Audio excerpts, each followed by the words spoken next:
Hello guys, welcome back to my channel and enjoy this fanfic part 1. Now let's start the fanfic.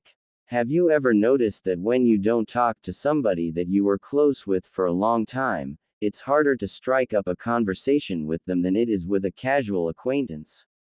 The casual acquaintance is easy to talk to. You ask simple questions and get simple answers.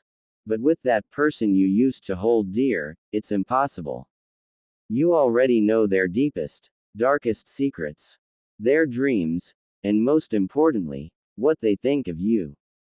So there's just an awkward silence. You can't act as if the past few years didn't happen, and you were both there, so you don't want to talk about the past few years either. You just stare into his blue eyes and see he hates you. His dreams are gone and he's empty, petty, and cynical. You wonder how much the rest of his face has changed, but you'll probably never know since he's always wearing that infernal ANBU mask. You want to take his mask off, touch his face and beg for forgiveness. You want to hold him and never let him go. But, no, he'll turn to leave and you'll let him, just like all the other times you've passed by each other outside the Hokage's office. Then, as if it had moved on its own, Sakura's arm reached out and her hand seemed to be in on the arm's plan, because it grabbed his hand. Then when he swivels his head around to look at her, her neck betrays her as well, turning her head to look at him. They stare, and stare. He then breaks the silence they have held for 3 long years. "What do you want, Haruno-san?" His voice is brutally monotone. There is no cheerfulness, no immaturity, and worst of all, there is no Sakura-chan. She doesn't know how to answer his question. What does she want? She thought she knew at one point. She wanted to be a kunoichi, she wanted to marry Sasuke-kun, and she wanted to live happily ever after. But then, all of a sudden, there was no more Sasuke-kun. He had left her and betrayed the village. Naruto, he had been there. She asked him to bring back Sasuke, bring back what she wanted. He had failed. She then began to search with him, and together they could do it, right? Still they failed, and as she grew closer to Naruto, she grew confused. She would catch herself wanting new things, wanting Naruto. Wanting to be by his side as he had been by hers. She wanted to help defeat the Akatsuki so that he could be safe. She wanted him for herself. Then, when the time came to choose between the two paths, she chose the wrong. Anime and manga. Haruno-san. That damn Haruno-san again. Naruto. Was that all she could say? She didn't exactly plan this conversation, and even though she had rehearsed her apology thousands of times, she was completely lost. Yes, Haru. Stop calling me that. She didn't mean to yell like that, but it just seemed to happen. He wasn't startled, and he still hadn't moved since she grabbed his hand. Can we talk someplace? That seemed like a good start. No. Well, maybe not such a good start. I'm tired. I'm going home. Well, I'll walk you then. She wasn't going to have this be the last thing they said to each other in their lives. He remained still. His eyes blank, unreadable. But then they wavered, he took his hand out of hers, and left her hand feeling extremely cold. Fine. It was barely audible, but it was there, nonetheless. As he began to leave, she quickly caught up to him and walked by his side. They walked silently through the streets. It was early in the afternoon. The sun was high in the sky and peeking through the leaves of the trees lining the streets over their heads. The weather was fair. A nice warm day. They could hear the markets busy with mothers and wives buying the groceries for tonight's dinner a few blocks over. If one was to see them strolling together, they would think nothing of it. The Hokage's assistant and an ANBU walking together. They seemed to fit somehow. A few ninjas sitting in a BBQ restaurant across the street saw the two walking together and were immediately perplexed. The gossip moved her honey blonde bangs to the side to get a clearer look. The fat one was busy piling food off the grill into his mouth but stared out of the corner of his eye at the odd pair walking down the street. The genius was the one that seemed most interested. He didn't see this move coming for a few more years. He had predicted that one day they would set aside their problems enough to at least talk to one another. But he was off on the time frame, and he wondered what exactly was going on. The three of them watched as the two walked by. After getting over the shock of the scene, they promptly paid and went off to find a certain sixth ninja. Sakura didn't know what was happening, they just kept walking. He had a deliberate pace. He wasn't even acknowledging her. He seemed as if this was the same walk he took every time he headed home from a debriefing with the Hokage. She was afraid to be the first to talk again, but he seemed as if he didn't care if this was going to turn into any kind of conversation. So, do you live in the same apartment? Yes. Well, that was a lame attempt to begin the conversation she wanted to have for the past 3 years, she chided herself. They remained silent for the rest of the walk. She had no idea what to say, and it didn't seem that he was going to start any sort of exchange of words. They walked the dirt streets of their hometown and came to his door. He put the key in the doorknob and began to turn it. Then he stopped, sighed and looked at the girl that had accompanied him home. Would you like to come in? He was still monotone, but at least he didn't call her Haruno-san. Sure. She replied. He continued to open the door and they stepped inside. His place was different than she remembered. It was simple still, but it was much cleaner. She stood in the living room, somewhat afraid to leave the place where she stood. He walked in and began to take his armor off. The chest plate, followed by the gauntlets, then the shin protectors. He threw them carelessly on the floor by a couple of other objects that seemed to be his Jonin vest and forehead protector. Then he moved his hand to his mask. He held it there for what seemed like an eternity. She wanted to see his face, but he seemed unsure of what to do. Then his hand very slowly came down with the mask in it. His hair had grown, it was still golden but not the vibrant color she knew before. It was dull and plain. His hairs came down into his eyes and around his face, shadowing his features. But she did see the whiskers. The 6 lines that marked him made him stand out. It was Naruto all right, and she couldn't help cracking a smile at seeing his face after such a long time. He then looked at her and threw the mask into the pile of his other things. He was just left in his black ANBU tank top and baggy black pants. He then walked over to a bench under a window and sat down to look outside. Standardized and admissions tests. She slowly moved around the room inspecting things. He had nothing that she could really look at though. Blank walls. Blank table. She looked at his pile of ninja belongings and picked it up. She then sat down on his couch and began to place his ANBU armor on the table, followed by his Jonin vest, then his Hitai-8, and finally his mask. It was a fox, beautifully carved, and painted a dark shade of orange.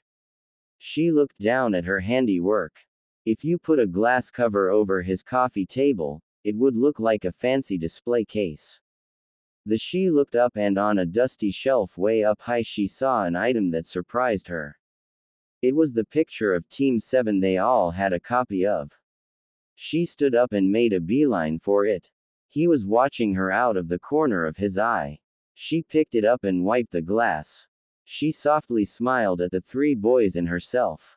The ill-tempered rivals, their famous sensei, and she. We made one lousy team, didn't we?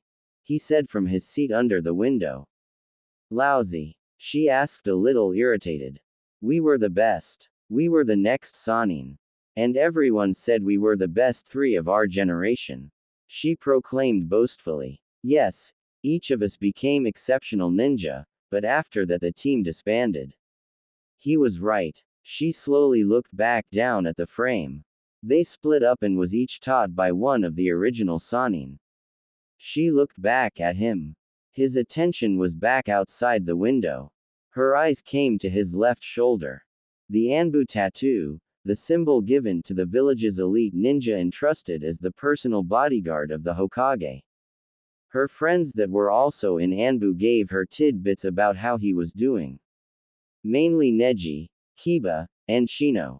The others had become Jonin instructors while she and Ino headed up the medical corps. They were heralded as the greatest generation in Konoha history. The 11 that saved Konoha in the Great War. The 11 that could not be stopped. But they had fallen apart. Barely seeing each other. And he was the one she never spoke to. She sighed at the state of the fabled 11. I miss you. It was sudden. It was impulsive. And it was completely unlike her, but it had to be said. He didn't move. Did you hear me? She was becoming angrier. Why couldn't he just accept her apology and everything could go back to the way it was? I think you should leave. This just made her even more irate. No, we can't just not talk to each other. Pretend we don't know each other. She felt her cheeks become wet with hot, salty tears. We were a team. We were comrades. We were what? He was suddenly standing, yelling, shaking. I loved you. He moved half a step towards her, then stopped himself. He clenched his fists and continued in a more controlled voice, you just wanted him back so you used me. Made me feel things, made me believe that. It wasn't like that. Then what was it like? He roared back. Left me to die. She had no response. Her voice was gone, and he had become a blurry image through her tears. He was quiet now. He took a deep breath and all of a sudden he was the blank-faced, apathetic ANBU operative once again. He walked to the bedroom and shut the door. She wiped the tears from her face the best she could and waited for him to come out again. She waited almost an hour when she realized that he wasn't coming back. The Naruto she knew had just walked out of her life. She silently left. All that was left was the picture of a team long disbanded, and an organized table of armor. She was one of the legendary Sannin. She was the greatest medic nin in the world. She was the 5th Hokage. She shouldn't have to deal with stuff like this. Her pink-haired apprentice and her adoptive grandson were standing in her office and the tension was palpable. Usually when they stood in the same room it was just an uncomfortable silence. Sakura would steal glances at the ANBU and he would look solemn. But no, she was the melancholy one and he was clearly on edge. His back was stiff, arms crossed, demeanor cold. She had hoped that the decision she made today would help these two with their situation, but it seemed like something had happened yesterday. Well, she might as well get this over with. I've called you both here for a little announcement. He was paying attention but Sakura still seemed a little out of it. Naruto, I'm making you a captain. His arms dropped to his sides and his head tilted a little bit to the side. Tsunade could tell he was grinning under his mask. Sakura suddenly came back to reality and looked over at Naruto. Tsunade smiled. She was proud of him. He had come a long way since he challenged her to a street fight. Naruto had grown into the best Konoha had to offer, maybe the whole ninja world. He was a hero as a result of his actions in the last war, but despite that he just wasn't as vibrant as he used to be. He had been so melancholy over the past few years, and he and Sakura had completely stopped talking to one another. Nobody exactly knew why either. She had asked the rest of their comrades, but it was no help at all. None of the other 11 had any clues to the reason for Naruto and Sakura's falling out. You'll have a week to name the 3 ANBU operatives you want on your team. She began to shuffle papers on her overflowing desk, looking for the forms he would have to fill out requesting his team. Neji Hyuga, Kiba Inazaka, Shino Aburame. She looked back up at him. She should have known he would pick them. They were the 3 he trusted the most in ANBU. Okay, consider it done. As for your medic, she looked over to Sakura. She went wide-eyed and stiff. He responded with a simple, No. She looked back at him and he was not happy, but Tsunade was in no mood to argue. This decision is non-negotiable. She replied, eyes closed, hands folded in front of her face. What about Shizune Nichan? He wasn't about to give up easily. She sighed because she knew he never did. She's running the hospital. Yamanaka Ino. She has a genin team. He just grumbled, at which point Tsunade smirked. Naruto didn't know the names of any of the other medic nins in the village. Not making conversation while he was being mended in the hospital these past 3 years had come back to bite him. Tsunade had won. Have my team meet at training ground 6 at 10 a.m. tomorrow. He said quickly and disappeared in a puff of smoke. The Hokage then turned to the other person left in the room. Tsunade studied her apprentice. Sakura was one of the best medics around. She had become pretty well known after defeating Sasori, and her involvement in the destruction of the Akatsuki and the war only added to her reputation. The Konoha 11 were all well known. Sakura had surpassed Shizune and Ino would never catch her. She was her greatest pupil, but right now Sakura didn't look like the proud young woman she was used to seeing. She was looking at her feet, hands in her lap.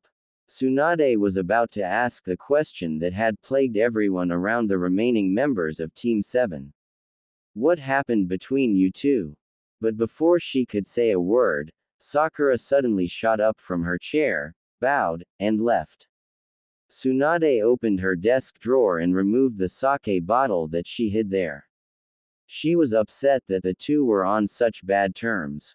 She looked over to a picture on her desk. It was a picture of her genin team. She looked at the white-haired boy and wished he was there. He would know what to do with Naruto. Jiraiya had a way of getting people to open up and change their minds. She missed him. She remembered when that little toad came to her that fateful day. She knew he was dead, and she was alone. Naruto had gone on to avenge his mentor's death and defeat Pain as well as most of Akatsuki. But now Naruto had changed, and she wondered what Jiraiya would think of how he turned out in her care. She imagined he would be disappointed. She continued to drink for some time, dwelling on her past, her mistakes. She wondered what her life would be like if she had stayed with Jiraiya. She wondered what it would be like if she had saved Dan. She let out a silent sob as her emotions overwhelmed her. She soon put the sake away. As the sun went down and the day ended, she sent messengers to Naruto's new team telling them where to be in the morning, then proceeded to try and find a mission to give them. Such was the lonely life of the Hokage. Neji was surprised to hear he was being reassigned, and to a team with a rookie captain no less. But when he arrived at training ground 6 that morning, he was even more surprised to see his new teammates were acquaintances of his. Kiba and Shino would be his teammates. They waited on the last 2 members of his team to arrive, the medic and the new captain. Neji was staring off into space while Kiba and Shino talked about how it would be nice to be on the same squad again, with Akamaru barking in agreement. Training ground 6 was a lake, so the 3 had to stand on the water. Neji didn't mind. It felt nice when little waves would lap up over his sandal and cool his toes. The morning mist was beginning to recede. And from the placement of the sun, Neji guessed it was about time for his captain to show. Just as the thought passed through his head, he spotted a figure at the end of the lake. Anime and manga. Naruto was right on time, his team waiting. He had seen Sakura on the way over and informed her that her presence wouldn't be necessary at this training session. The crestfallen look on her face while he told her was worth it. Naruto began to walk out to the 3 on the water. They had already noticed him and were now silent, standing at attention, or in Kiba's case mounted.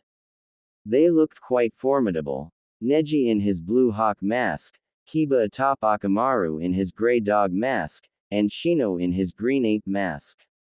Naruto smirked. He was going to have some fun. Neji soon saw that it was Naruto who was walking towards them, the fox of the ANBU. Naruto, the ANBU captain. It seemed funny that when they were kids Neji thought of him as a nobody with no future, but a loss in his first Chunin exams had taught him different. Then time and again Naruto proved himself. In the war, the Akatsuki fights, and every other time he had seen Naruto fight for the village and his friends. Naruto. Kiba yelled, breaking the silence. You got it, dog boy, and it's Captain Naruto to you. Naruto said in a jovial voice. Ha ha, never in my life would I have seen this coming. Came Kiba's response. Congratulations, Naruto. Neji greeted. Shino remained silent, but he nodded his head in Naruto's direction. Neji took this as a hello. Well, Naruto began, I was thinking that since we're together again we have a little sparring match. Neji rolled his eyes. Leave it to Naruto to act unlike any ANBU captain he had ever had before. Suddenly there were two more Narutos. Neji noticed he didn't use any hand signals, that meant all three are clones. Neji quietly activated his Byakugan. You won't find me, Neji. Neji was suddenly brought back to the situation. I'm not even close by. Anime and manga. How did you know I was looking? I can tell. Naruto said, sounding smug. I could tell right away you were just a clone. Kiba boasted, rubbing Akamaru's hair. Clones from so far away?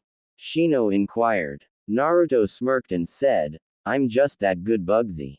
He was still being a little overconfident in Neji's eyes. Naruto wasn't dealing with just anybody. He was dealing with one of the Konoha 11, an ANBU, and most of all, a Hyuga. Well, let's get this started, announced the lead Naruto. Everyone dropped into defensive stances. The entire scene became silent, tranquil, the water was like glass. Then in an instant, it seemed as if the lake was exploding. Massive waves sprang off everywhere as the six fighters went at each other. Neji lost track of the others right away. He had his own Naruto to worry about at the moment. The first attack was a swift kick to Neji's head. Neji blocked with his right forearm easily enough. He returned fire with a left hook, which was in turn blocked by Naruto's knee, and the two went skidding across the water apart from each other. When their momentum stopped, they immediately went back on the offensive at one another again. Naruto had a kunai in his left hand. Neji didn't even see him draw it, and it was thrown at Neji's head just before the two were about to collide. Neji dodged but lost his footing as his sandal slipped beneath the surface. Then, in an instant it was over. Naruto had Neji pinned, one arm behind his back and face in the water. Neji had no idea how Naruto had covered that space in that amount of time. He was over 100 feet away, but as soon as the kunai was over his shoulder, Naruto was on top of him. It was impossible for Naruto to be that fast. Naruto let Neji up. Even with his Byakugan activated, Naruto had somehow gotten the upper hand with little difficulty. He hadn't even used KCM. Then Neji saw it. The kunai Naruto had thrown was embedded in a tree a few hundred feet away at the shore of the lake. It had a tag on it that looked familiar. He looked at Naruto. Family secret. Naruto replied to the unasked question. Neji remembered seeing the reincarnated Minato do something similar in the war. Neji was not happy with his performance against Naruto. Sure, Naruto was good, but Neji was completely outclassed a few moments ago. How good had Naruto really gotten? They had fought side by side in the war, but when you're allies you don't notice what the other is doing as much since you have to focus on fighting your own opponents. How is everyone else faring? Neji asked, hoping he was not the first one to be defeated.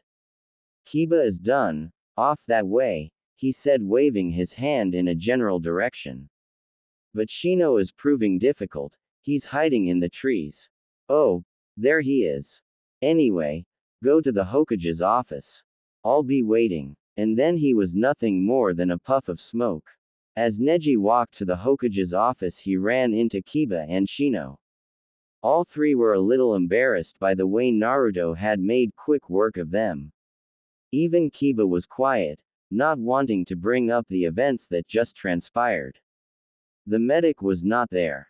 Shino simply stated, "Anime and manga." Neji hadn't noticed. He forgot that there was another member supposed to be there. Perhaps Naruto didn't seem to think it was important for a medic to show up for a quick spar between old friends. Naruto actually seemed quite chipper today. For the past few years he had become more and more morose. Hinata had been quite distraught and asked Neji to investigate. Neji smiled to himself as he thought about how even though Hinata had become a respected Jonin instructor, her schoolgirl crush had not disappeared, much to the chagrin of Neji's new teammate Kiba. The three came upon the building soon enough and they were about to enter when Kiba put a hand on Neji's shoulder. Neji turned to the dog-masked Nin. "Have you seen who our medic is? Is she hot?" Neji processed what Kiba asked and looked slightly annoyed. Despite this, he turned to Shino and got no response. Then back to Kiba, who shrugged, lifted his mask, and winked. Neji understood. It was Byakugan time. Why not? It was always good to go into a situation knowing as much as possible. Neji activated his Byakugan and searched the rooms of the Hokage Tower. There were 3 people sitting in her office. The Hokage was there, naturally. Naruto was also there. And, as shock filled Neji's face, he exclaimed in a hushed voice, "You guys aren't going to believe this." Kiba was alert as he rode Akamaru swiftly through the trees. The nin he was chasing was losing ground. He couldn't keep up with Akamaru's pace. Kiba whispered a few things to the bug on his shoulder and it flew off. The rest of his team would arrive soon. He stood on Akamaru's back and leapt forward at the nin's back. The nin never knew what hit him. Combined with his own jumping ability and the speed Akamaru was already going, Kiba was instantly on the nin and one kunai to the neck ended his life. Kiba stood over the nin's body cleaning his blade, with Akamaru panting beside him. He then bent down and began rummaging through the nin's things. The nin had some weapons, a copy of Ichi Ichi Paradise, some scrolls, one with a seal, which was what they were looking for, and a correspondence between the rock and the rain. As he emptied the dead nin's pouch, a picture fell out. It was of a young woman holding a baby. Kiba slowly picked it up and turned it over in his hands.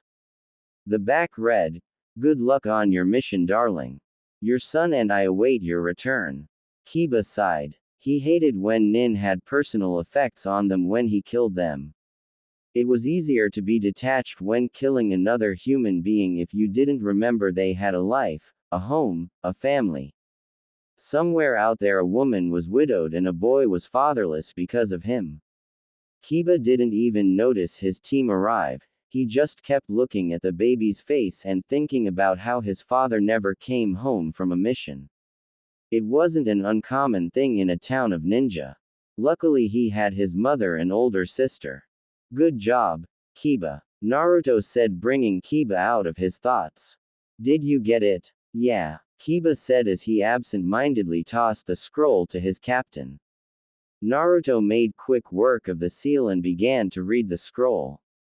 It still dumbfounded Kiba at how strong Naruto had become. He was probably the most accomplished Konoha nin around.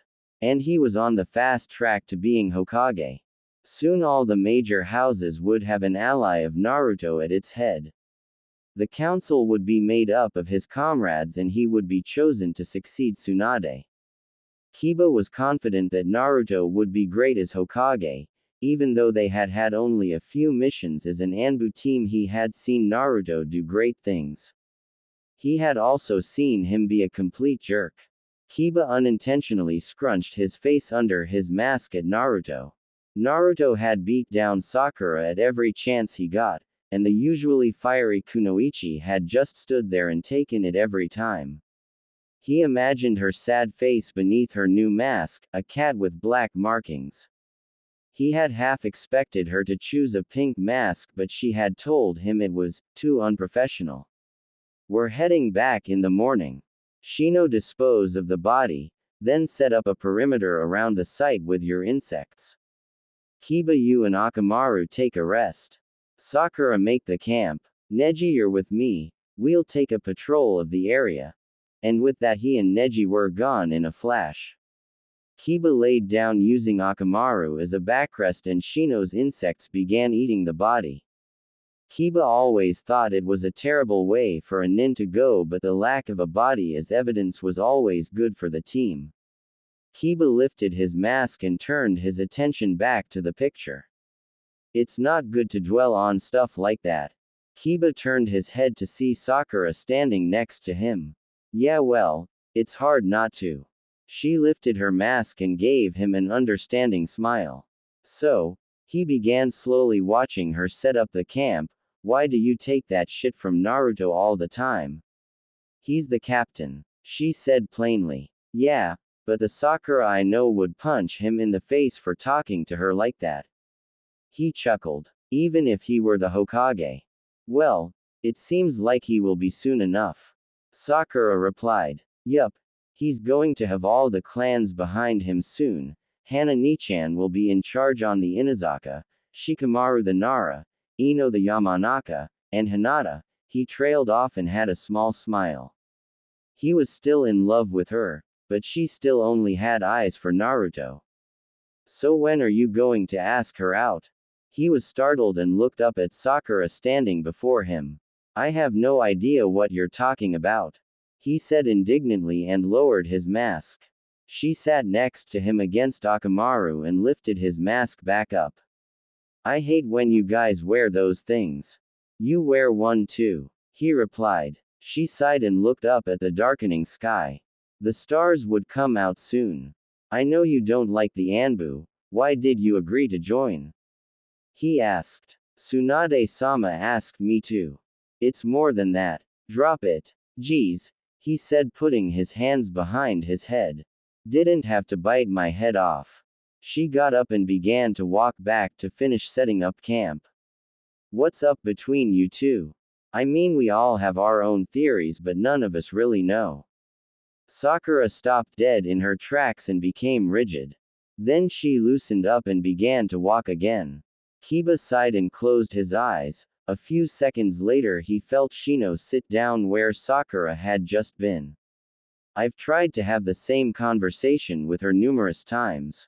It never goes anywhere. Kiba opened up one eye and looked inquisitively at his lifelong teammate. You actually talk to people?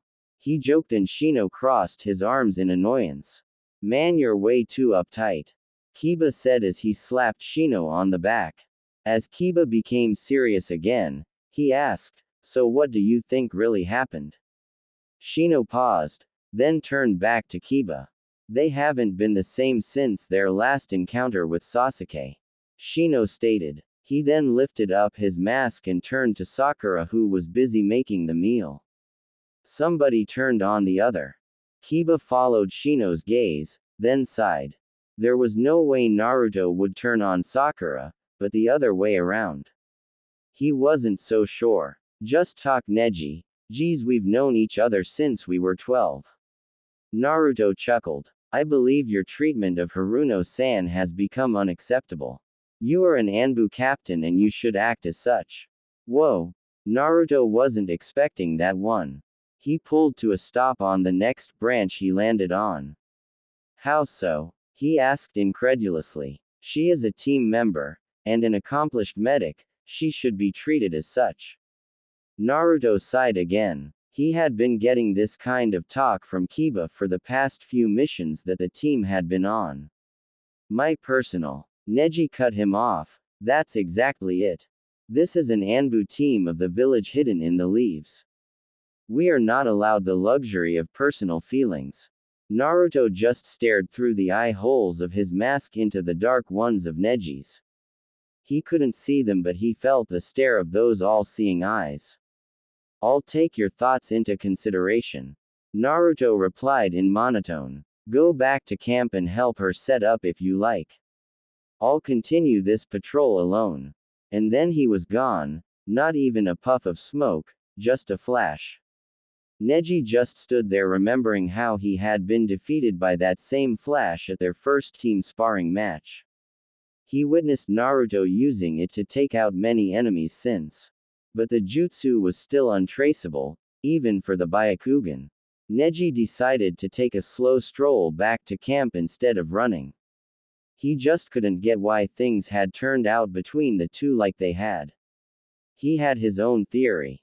It was the letting among the 9 outside of the loop. That Sasuke had caused the rift when the 3 of them had their final confrontation. But an outright betrayal of one towards the other didn't seem logical, but then again Sasuke had betrayed them. He then thought about what Kiba was holding when he and Naruto left, a picture of the dead nin's family. Kiba seemed distraught about it. Neji didn't know what to think, and his family didn't have such things. He also had no girl waiting at home. He wondered what it would be like to have a family more like a regular civilian and not the Hyuga. The only one he could see in that way was Hinata. He smiled to himself. His cousin had become strong. She was a good Jonin instructor, as were the others. They all had a team right now, he thought, but it seemed as if Shikamaru's team would become Chunin soon and he would be given a new cell of 3. The kids that got one of the Konoha 11 always seemed to brag that they had the best sensei, and if any of the 6 that were not sensei were seen in the street they would be followed by awestruck children. Anime and manga. Neji finally came upon the camp. Kiba and Shino were resting against Akamaru while Sakura was cooking the meal. He took a place beside her and began to help her with the cooking. A gang of thieves had just gotten one hell of a score. They had destroyed a noble's caravan and took everything that they could get their hands on. They retreated into the nearby mountains to celebrate. They had a huge fire and a big meal. They divided up the treasure and began looking through it all. They had been on a roll lately. Little stood in their way, and the best that the ninja villages threw at them were Chunin with genin support. It was going to be a good summer, and then they could take their spoils and go somewhere warm for the winter. All of a sudden a large bolt of lightning shot through the group. They tried to run, but they were picked off one by one until the leader was the only one left, cowering in the dark. You shouldn't be killing and pillaging in my mountains. The voice was cold. No emotion. The bandit was about to soil himself. It was easy picking. The ninja have bigger things to worry about. He stammered out as the Uchiha's eyes kept penetrating, as if they were telling the bandit that he could not be. Why? Sasuke was intrigued. What was this threat that had the ninja villages scrambling? He had not gotten any news from the outside world in some time. The sound and the rain are planning something, against the leaf and sand. The rain are weak. Pain is dead. No, they're growing, and there is a strong warrior in the rain that's gaining support. He is said to be the only one to best the great Naruto of the leaf. The last Uchiha, Sasuke Uchiha.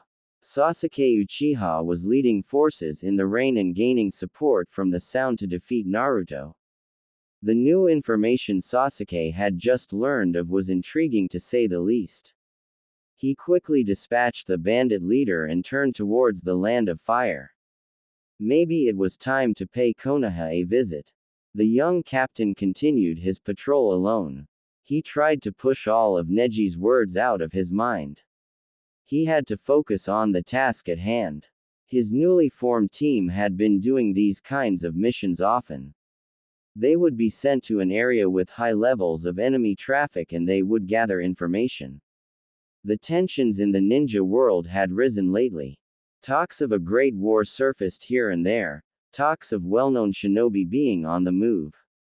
The Hokage wasn't telling him everything, she was keeping him shielded, and all he had to go on were the same rumors everybody else heard. Naruto soon finished his patrol. There were no threats in the surrounding area. But Neji's outburst was bugging him. The stoic Hyuga never spoke in such a manner.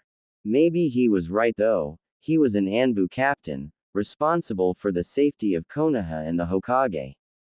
His feelings towards Sakura were not important while on missions. He was relieved that Sakura wore a mask because her face still made him weak in the knees. As he walked back into camp, he decided that duty came first. Kiba was fingering the edges of the photo the nin had on him but quickly hid it when he saw Naruto. "What's the good word?" Kiba asked. "No threats nearby, though I did leave clones in a perimeter just in case." Naruto then slid his mask up and looked Kiba in the eyes. "You shouldn't dwell on that picture much, his family knew the risks his job held." "I know, but it just gets to me sometimes. I can't turn the emotions off as well as the rest of you." "You never could," said Shino. "Now I'm getting it from you too, Shino."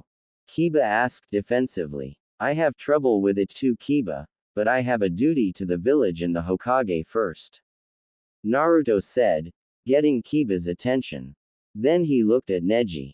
"So I try to keep them in check, for the team." Neji nodded, understanding the last comment was meant more for him. "So what's the agenda for tomorrow?" Shino asked. "We return to Konoha. The Hokage will want to see this dispatch, and there is no more activity in this area that we can disrupt," Naruto explained. "When are we leaving?" Kiba asked, knowing he would not like the answer. "An hour before sunrise," Naruto stated. Kiba rolled his eyes. "Get over it, Kiba. You're getting as lazy as Shikamaru." Neji and Shino smirked at Naruto's comment. "That's low, Blondie," Kiba said as he sulked against Akamaru. "Food is ready." Came Sakura's call and the four young men suddenly had nothing to talk about. Food came first. After the meal, the team readied themselves for sleep and Naruto took the first watch. The young captain could feel the presence of his clones, nothing out of the ordinary happening with them. He let his attention and eyes linger to the pink-haired beauty sleeping a few feet away. The sight of her made his heart catch in his throat, even after all these years. After all they had done to one another. He suddenly found himself next to her, and he was about to reach out and brush her hair back so he could better look at her face. But he recoiled. He shouldn't be doing this. What was she to him? Was she still the girl he loved? What was her life like now? Who were her friends? Was Ino still her best friend? She was a completely different person than the young girl and then teenager that he fell for. Was she also a completely different person than the young woman that betrayed him? She seemed so remorseful. But for some reason, he just couldn't let it go. Her choice had hurt him so much more than he ever thought he could be hurt. He wondered why her betrayal was so painful. Even when Sasuke had betrayed them, he never hurt as much as he did now. He decided he better not think about it too much. They were still on an important mission after all. He turned his attention to the sealed scroll found on the nin Kiba had killed. The dispatch between the Sound and the Rain had been a simple set of orders and supplies needed to be delivered here and troops moved there. Why the Sound had chosen the Rain as an ally was beyond him. In the years since Pain's death and the war, the Rain had limped along, barely surviving. They had no stable leadership, but Naruto knew better than most that hate could fuel a dying animal into taking its enemy down with it. Naruto wondered if the sealed scroll had some new information.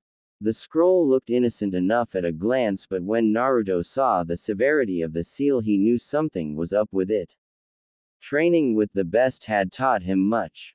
The seal was hard, but not impossible, to remove. It took him a little under an hour to dispatch the seal. He slowly unfurled the scroll. And he saw a name he had not spoken or heard for years. A name that lingered in the shadows of his mind. It appeared on the scroll, the words around it melted away. Sasuke. Naruto instantly woke his team and told them to get ready to move. He was barking orders in an almost frantic manner. The highly trained ANBU were quick in packing and soon were heading double time back to Konoha. As they ran, Kiba decided to finally ask the question on everyone's mind. "What's wrong, Naruto?" Naruto glanced at Sakura, then back to Kiba. "New information I found in the sealed scroll." "What was it?" questioned Neji. "Something I need to discuss with the Hokage." Naruto then lowered his head and ran even faster. His team knew he would say no more and quickened their pace to keep up. Sasuke found himself remembering the landmarks around him. He entered a clearing, a large meadow in the middle of the great forest. He was leisurely strolling down a familiar path and getting close to Konoha. He would need a way into the city, but that would be easy enough. He then would have to make his way to the Hokage Tower. He needed to know why his name was coming up in a ninja war. Then he saw a blur coming from the trees about a mile away. Sasuke smirked. He recognized those chakras. Naruto had stopped dead in his tracks. Sakura and the others skidded to a halt behind him. What was he doing? All of this commotion and the hard running, and now he was suddenly stopping only a few miles from Konoha. "Naruto, what is it?" Sakura asked, but he was looking in the distance. At first she thought he was just ignoring her like usual, but then she saw what he was looking at. A lone figure walking towards them. "Everyone, take cover in the trees," he ordered. But Sakura's feet would not budge, her eyes fixated on the man coming nearer. "Sakura." She was brought out of her haze by Naruto shouting and shaking her arm. She looked at him, his mask was up, his eyes focused on her. "Run." Sasuke walked up to the lone man in the clearing. The others scrambled into the trees. He noted that Naruto had grown. He was taller and his hair was a little longer, matted down by the mask resting on top of his head. ANBU was not what he expected. Sasuke always thought that he would make a great sensei for a young genin team. As he came closer, he noticed something else, a captain's insignia on his uniform. His old friend had come a long way. Sasuke now stood a few feet from the blonde. He smirked at the serious look the other man was giving him. Seriousness never looked right on that whiskered face. "Hello, Naruto." Sasuke and Naruto stood face to face, the two strongest ninja of their generation, or of any other generation for that matter. Both names feared throughout the world. Sasuke had heard about Naruto's adventures from travelers. He found it funny that the boy that searched for anyone to acknowledge him had the whole world awestruck at the mere mention of his name. Sasuke's eyes moved to the captain's insignia that now adorned Naruto's ANBU uniform. "Anime and manga. I see you got promoted." Sasuke began. Naruto began to walk further into the field away from the tree line where his team waited. "Yes," he replied as Sasuke followed suit and walked beside him.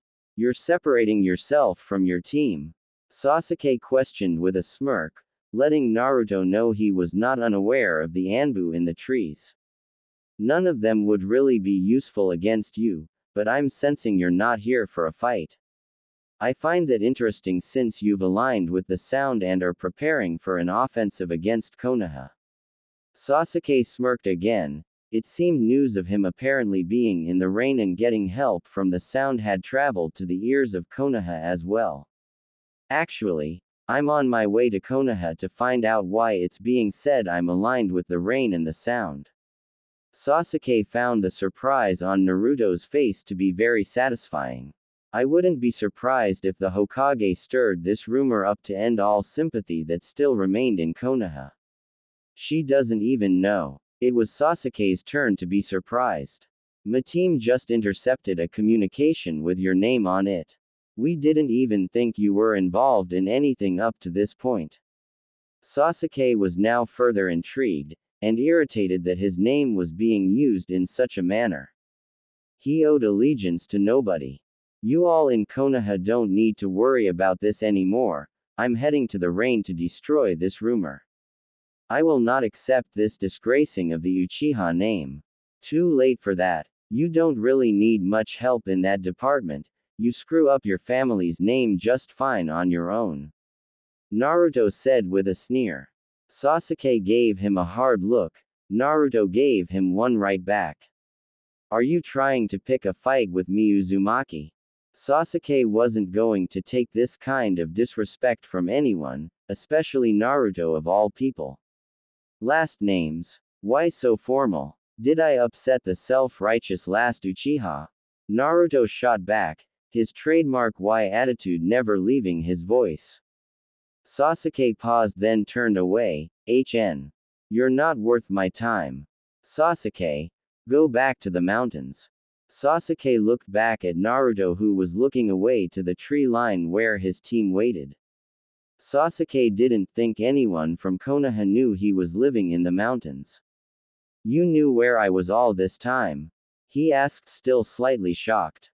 Yes. I've been keeping tabs on you for some time. I inherited Jiraiya's spy network after all. Naruto turned and faced back to Sasuke. You've been living there in peace, mainly training and meditating. It's been good for you. I can see it. Go home. This is a Konoha matter. I'll inform the Hokage that an impostor is using your name to inspire the sound and the rain against us. Sasuke was shocked to say the least. Naruto had changed. Their last encounter was only a few years ago. He had been the same impetuous boy from their childhood. What could have changed him so? Then he remembered Sakura. The last time they met, she was there and things hadn't gone smoothly, to say the least. Anime and manga. How is she? Sasuke could tell Naruto knew exactly who he was talking about. She's in the trees over there, with Kiba, Shino, and Neji. Sasuke was also surprised Naruto gave the names of his team members and their locations so readily. So you two are still on the same team. Comrades till the end. Sasuke let out a small sigh as he, for a split second, wondered how his life would have been. Hardly. Sasuke was now tired of this closed book Naruto. He activated his Sharingan. They were soon in a dark hallway, leaky pipes lining the walls and ceiling. Naruto looked around at the dripping pipes. I used to hate it when you did that, still do. Well, I wasn't getting anything from you out there. Sasuke replied. What's going on with the sound and rain, and why are you so angry with Sakura? Sasuke had not said her name out loud in so long that it was strange to hear it from his lips. The sound and the rain have formed an alliance and are making an offensive against Konoha. The sand has agreed to help us in the matter. The sound is using the anti-Konoha sentiment in the rain from Pain's defeat to gain favor there. And as for my team's medic, you were there. Sasuke stared at the man his old friend had become. Naruto never hated him and he never hated Naruto. Their paths just ended up going separate ways. It took them years to realize this. And although they both came to the same conclusion on their own, it took Naruto much longer than it took Sasuke. As they talked, Sasuke had been searching Naruto's mind. The two hadn't talked to each other in years. You don't hate her, but you no longer speak to her. Sasuke noticed that Naruto was growing agitated. You love her. She chose you and left me to die. Naruto was now yelling. Sasuke always had the upper hand when Naruto was angry. Naruto got sloppy when he got angry. He could now move through Naruto's mind more freely. But you didn't die. Sasuke was close to the information on the sound he needed from Naruto's mind. No thanks to her. I'm done being loyal to people that aren't loyal back. Sasuke didn't miss the obvious swipe at him in the comment. He was going in circles looking for the maps and info on the sound he would need to attack them. You won't find it, Sasuke. Sasuke froze. Naruto knew he was rummaging through his mind the whole time. How strong had Naruto become? Sasuke, out. They were back in the field, sun on their faces. Sasuke giving Naruto a quizzical look. Why let me in if you knew you could kick me out at any moment? Sasuke asked. Kiba can hear this far. Shino has a bug on my shoulder. Neji can read lips. Naruto stated. Keeping things from your team doesn't sound like you. Sasuke was now very suspicious of Naruto. He was the same kid with extraordinary abilities, but something in him was broken. Learned from the best. Naruto shot back. After a short pause, he looked over at Sasuke. You want a crack at the rain? Naruto asked. Sasuke gave a simple nod. Then you're coming with us. Where? To Konoha. Team. In a flash, 4 more bodies were in a circle around Sasuke. We are now officially escorting Sasuke Uchiha to Konoha. Anime and manga. Sakura was in utter shock. They were traveling with Sasuke back to Konoha. What the hell was going on? They seemed to have a whole conversation in a flash. Then he calls them over and gives the last order she thought she would ever hear. Kiba point. Shino left. Sakura right. Neji on hour 6. Naruto ordered, and they began to move. Naruto and Sasuke walked shoulder to shoulder in the middle of the group. The tension was palpable. The other 3 might not have the experiences with Sasuke that she and Naruto had, but they were soldiers of Konoha, and Sasuke was a traitor that almost caused the destruction of their home. They were a powder keg running at high speeds through a forest 10 miles from home. This was bad. With a slight grin, Sasuke looked up at the team. Is this the fastest you can all go? Oh no, Sakura thought to herself. He had to go and say something. Kiba was the first to reply. We were going slow for you, traitor. Didn't want to tire you. We could tie you up and carry you like the criminal you are, if you would prefer. Neji added. Hokage lap dogs beat me. Very unlikely. Was Sasuke's return. Sakura did not know what to do. Naruto could hold his own if this broke out into a fight, but the others would go down fast. And she could only heal, not bring people back from the dead. Quiet, all of you, came Naruto's authoritative voice. Especially you, he said, looking at Sasuke. Sasuke scoffed but stayed quiet. Something was going on. Naruto and Sasuke seemed to be on the same page, but Sakura and the others were miles behind. Naruto had read that scroll and they began to rush back to Konoha. Then they run into Sasuke. And now they were taking him back to Konoha. What the hell was going on? They soon found themselves walking through the gates of Konoha. Sasuke looked up at the huge gates as he walked through. He seemed to have a huge weight put on his shoulders when he passed the threshold into his old home. He looked warily at the people they passed as they walked in. He then looked towards Sakura and she realized she was staring. Their eyes met and he seemed to be questioning her, about what she was not sure. Then he looked over to Naruto and she knew exactly what question he was asking. The guards were in shock. The infamous Sasuke Uchiha was walking through the gates with their top ANBU team. They began to whisper. Naruto silenced them and gave strict orders that they were to not report who walked into the gates just now. But it was too late. The villagers on the crowded street were beginning to notice the individuals standing in their midst. They were murmuring in hushed voices to one another. That's Naruto, and the Uchiha.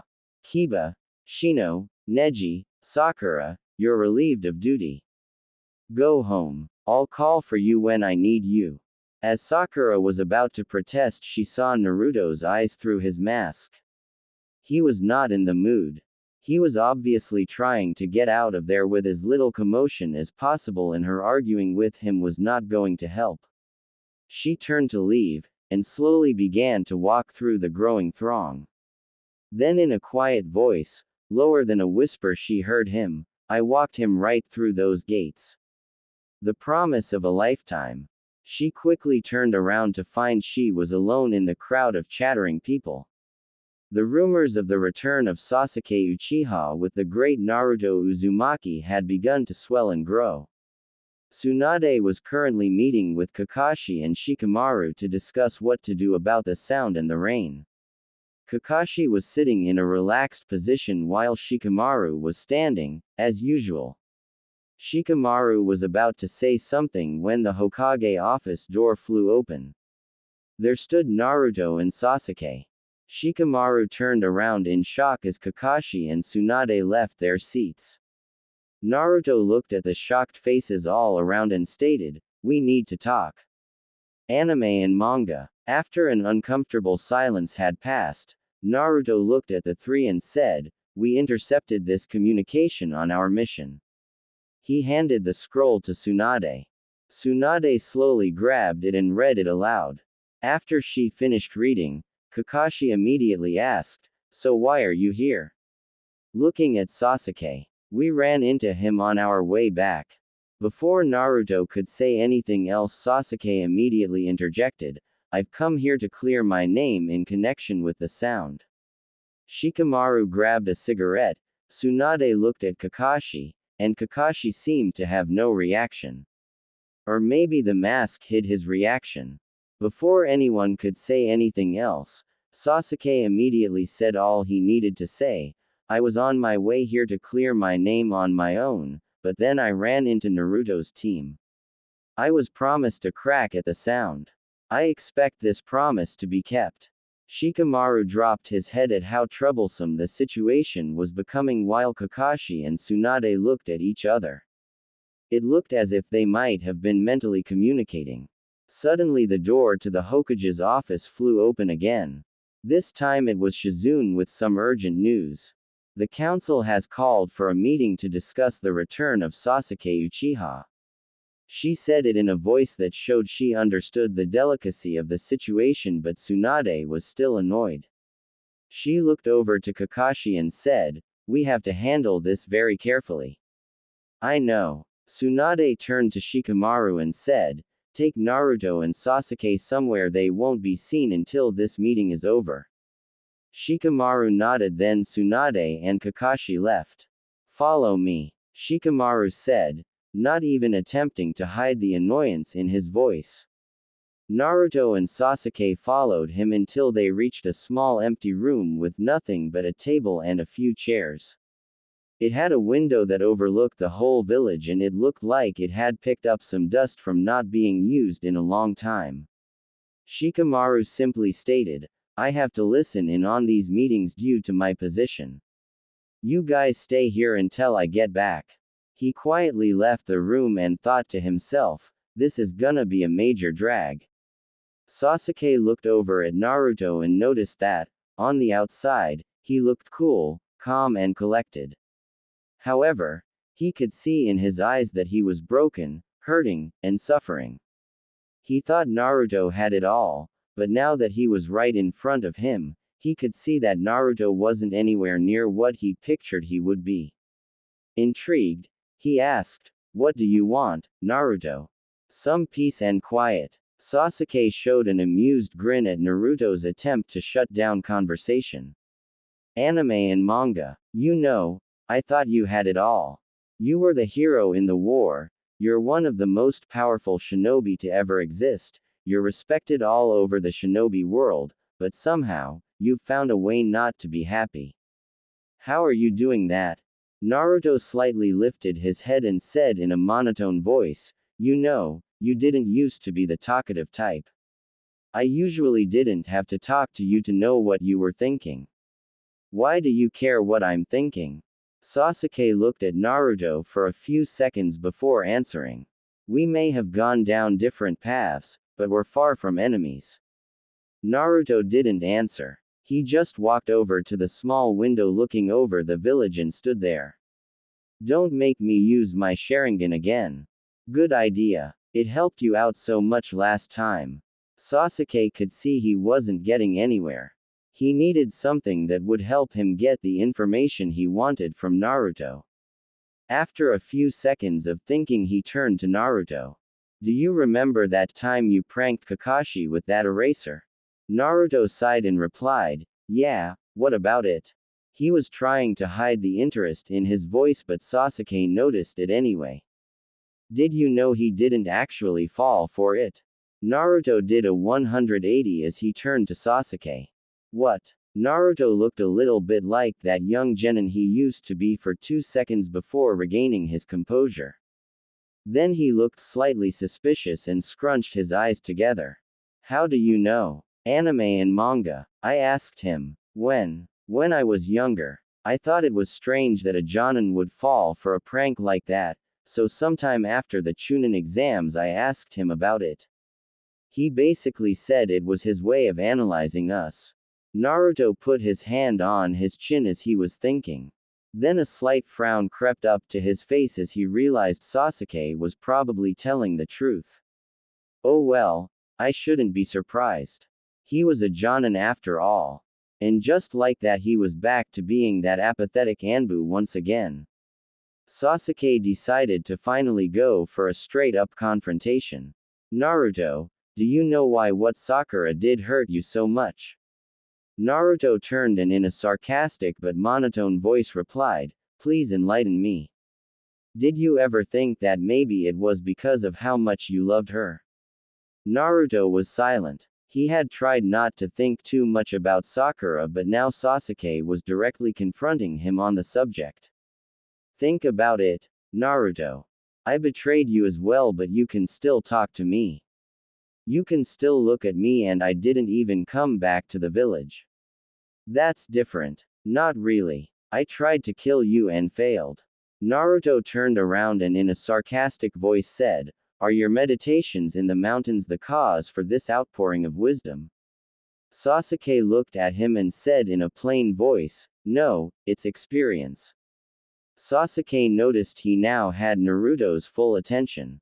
You know about the slaughtering of the Uchiha. You also know that it was my own brother, Itachi, who was responsible. I had to watch my parents die at the hands of my brother. I lived with that hate for Itachi almost my whole life.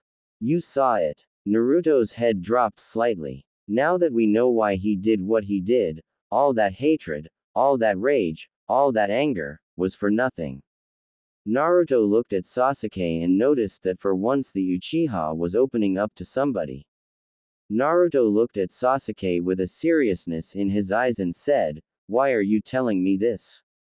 Sasuke simply replied, because I think you're about to do something similar. What Sakura did was wrong, but you're the one stuck living with your hatred.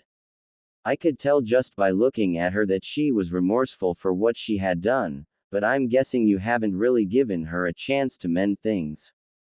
Naruto kept his head bowed, feeling a little guilty. Look, Naruto, I'm not saying to just forget what happened and act like everything is fine between you guys. I'm just saying to at least try. You obviously still care about her because you remembered the promise you made her when you were kids. Naruto raised his eyebrows in slight shock.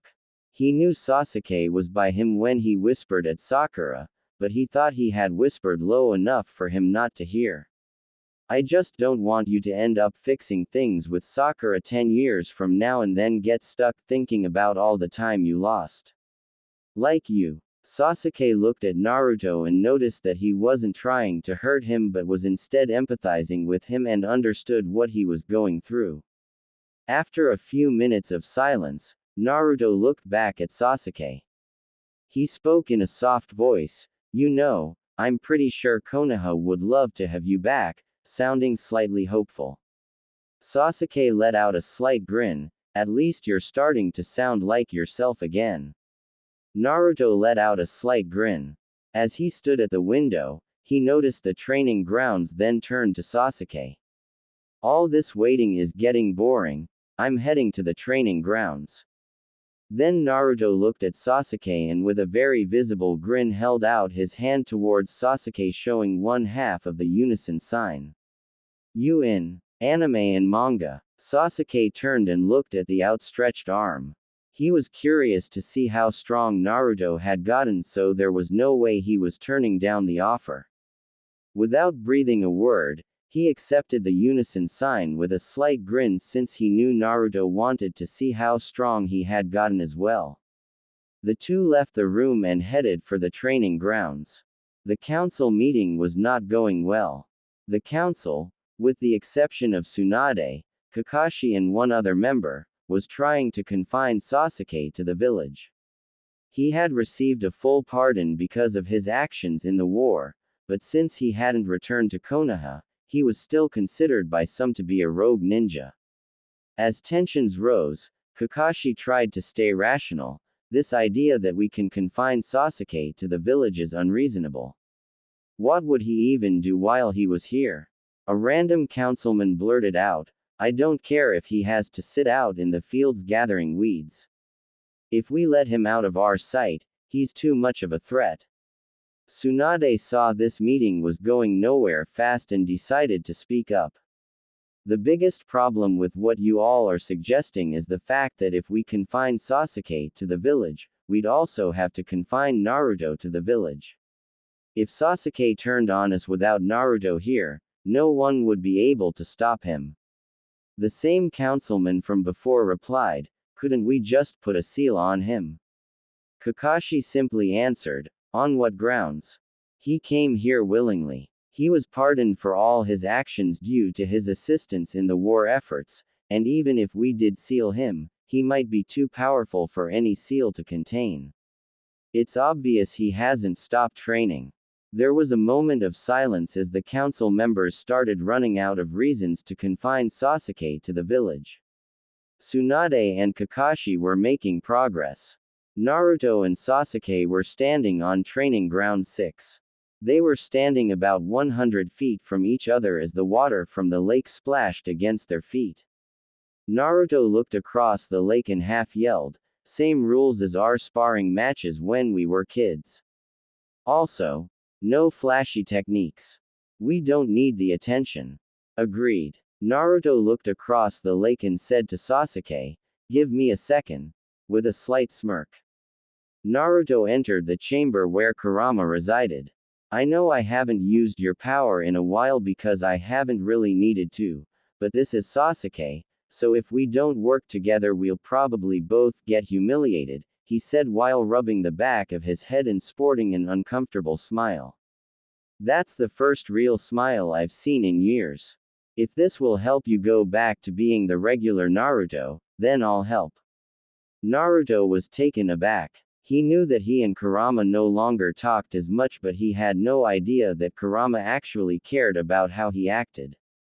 He turned to Kurama and with a wide smile said, so you did like me before. I just thought it was interesting to watch you. Naruto looked at Kurama quizzically.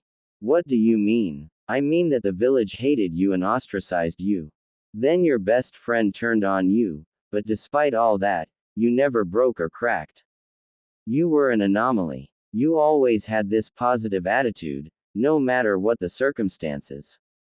It was quite interesting to watch. But what was more interesting was watching what, or rather who, finally broke you.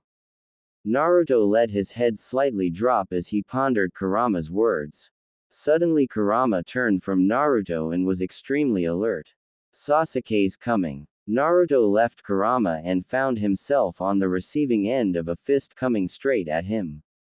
He quickly used his forearm to block the incoming blow. Your second is over. Naruto grinned and activated his Kyuubi Chakra mode, KCM. Sasuke activated his Sharingan and in a flash the lake was no longer still. Waves rolled over each other as the two shinobi were suddenly dealing a variety punches and blows.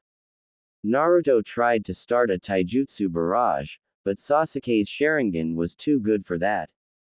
Naruto threw two punches that were easily dodged, then tried to surprise Sasuke with a third Kyuubi arm sprouting out of his back. He planned on making the arm go over his head so that he could attack from above. As Sasuke saw the third arm overhead, he sidestepped and landed a swift blow to Naruto's core. As Naruto reeled back to catch his breath, Sasuke pulled out his sword and began to attack, quickly changing his fighting style to keep Naruto off balance. He sliced in the general direction of Naruto's head. Naruto dodged and lost a few golden locks to Sasuke's sharp blade. Naruto used arm extensions of Kyuubi to block the blows, but it was proving more and more difficult. Naruto was stuck on the defensive, so he decided to create some distance between him and Sasuke. He manipulated the chakra in his feet and pushed himself a reasonable distance across the lake. It was apparent that Sasuke's movements were quicker and much more precise than when they last met. Naruto didn't think that was possible, but it was just proof that Sasuke had definitely been training these past few years. Kakashi had sensed when Naruto entered KCM and started fighting Sasuke. He snuck a glance at Shikamaru, who simply thought to himself, "This is already turning into a major drag." Tsunade had noticed as well but tried to keep her composure to avoid stirring up the council. Sakura was walking back towards her apartment. She was reaching for the complex door when she noticed a faint orange glow over one of the training grounds. She knew she was ordered to stay put until Naruto called for the team, but she was determined to find out what was going on. As a member of Team 7, she had a right to know. She was already hopping across the roofs of Konoha with a million thoughts racing through her head. What was going on? Why was Naruto being so secretive? Why was Sasuke here? Why did it seem like Naruto and Sasuke were already on the same page? She felt like her head was about to explode and decided that the only way she'd get some answers was if she got them on her own. Naruto decided it was time to go on the offensive. Shadow Clone Jutsu. Around 20 shadow clones popped up all around the two. Sasuke smirked and said, "Still using that jutsu, huh?" Naruto grinned and started a taijutsu barrage with the recently formed shadow clones. Sasuke used his Sharingan to avoid most of the attacks as he dispatched the shadow clones one by one. He was able to dodge most of the attacks but got caught with a punch to the jaw at the very end. As he flew back and caught his footing, Naruto immediately launched a barrage of shuriken and kunai. He was hoping to sneak in a kunai with a tag on it to go in for the finishing blow with his flying Raijin technique. And it would have worked, if Sasuke didn't have a Sharingan. As Sasuke weaved through the shuriken and kunai, he noticed a tag similar to the one Minato used in the war. He immediately realized what Naruto was planning, but even with his enhanced reflexes, Naruto was on top of him faster than he thought he would be. Naruto was just about to grab Sasuke and finish the fight, but right before he could touch him, Sasuke quickly pushed out his hands, almighty push. A huge shockwave suddenly blasted back Naruto and caused a mini earthquake.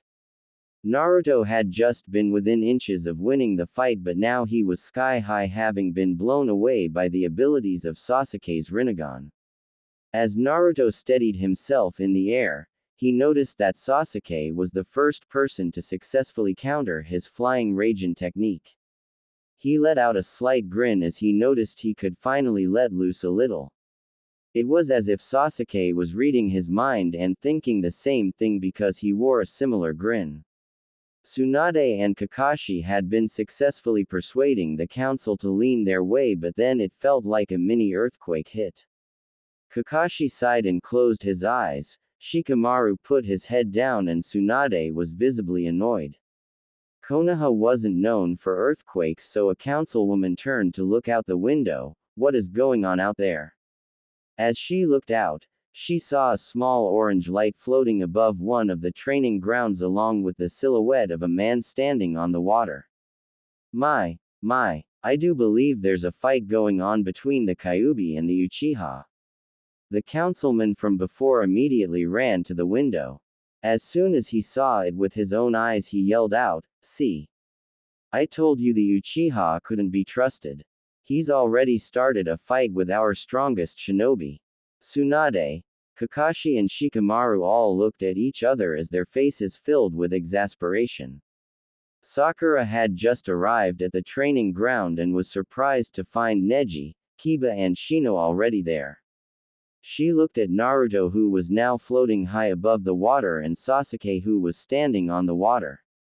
Upon looking closely at the two figures, she noted that they actually seemed to be in good spirits. She now had more questions than she did when she had originally started to journey towards the training grounds. What had started this fight? Why were Naruto and Sasuke already fighting within an hour of his arrival? Was it a serious fight or some friendly sparring? And if it was a friendly sparring match, how were they already on such good terms? As her mind bombarded her with questions, her thought process was interrupted by a sudden shout. Susanoo. Suddenly an incomplete Susanoo formed around Sasuke. The Susanoo was the same distinct purple color. It consisted of a ribcage and an arm that hung over Sasuke.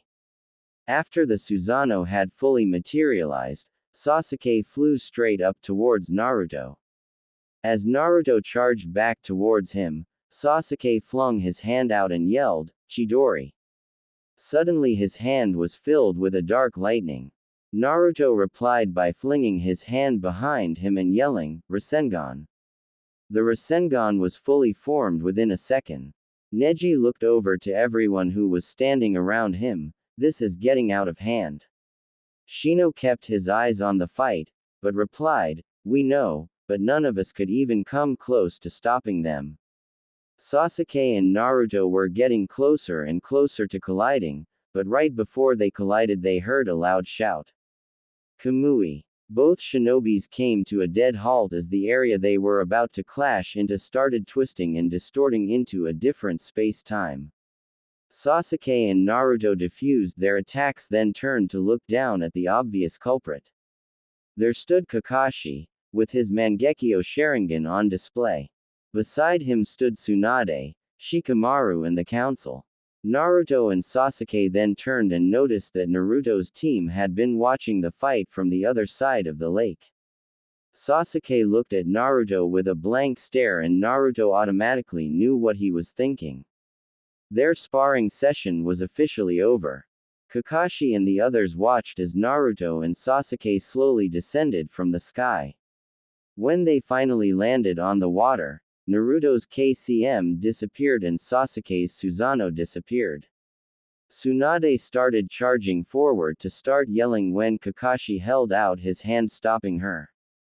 He looked at the two shinobi and asked them plainly, "What's going on here?" The councilman made sure to say his piece before Naruto and Sasuke could say anything. "Isn't it obvious? The Uchiha is already causing trouble within his first hour of being here." Naruto immediately stepped forward. "You're wrong. This was my idea." The councilman who originally made the accusations was very visibly shocked. The rest of the council was very visibly shocked as well, with Kakashi being the only exception. The Konoha nin were visibly shocked, although not to the same extent. It was at this point that Sakura started putting the pieces together. She thought to herself, "It looks like this may have been a friendly sparring match, but how are they already on such good terms? Maybe it wasn't necessarily a friendly sparring session but just a sparring session to gauge their abilities." Kakashi studied Naruto for a few seconds, then Sasuke, then turned back to Naruto. "Explain." Naruto stared into space trying to quickly think of a diplomatic way of saying he was bored waiting, but nothing came to mind.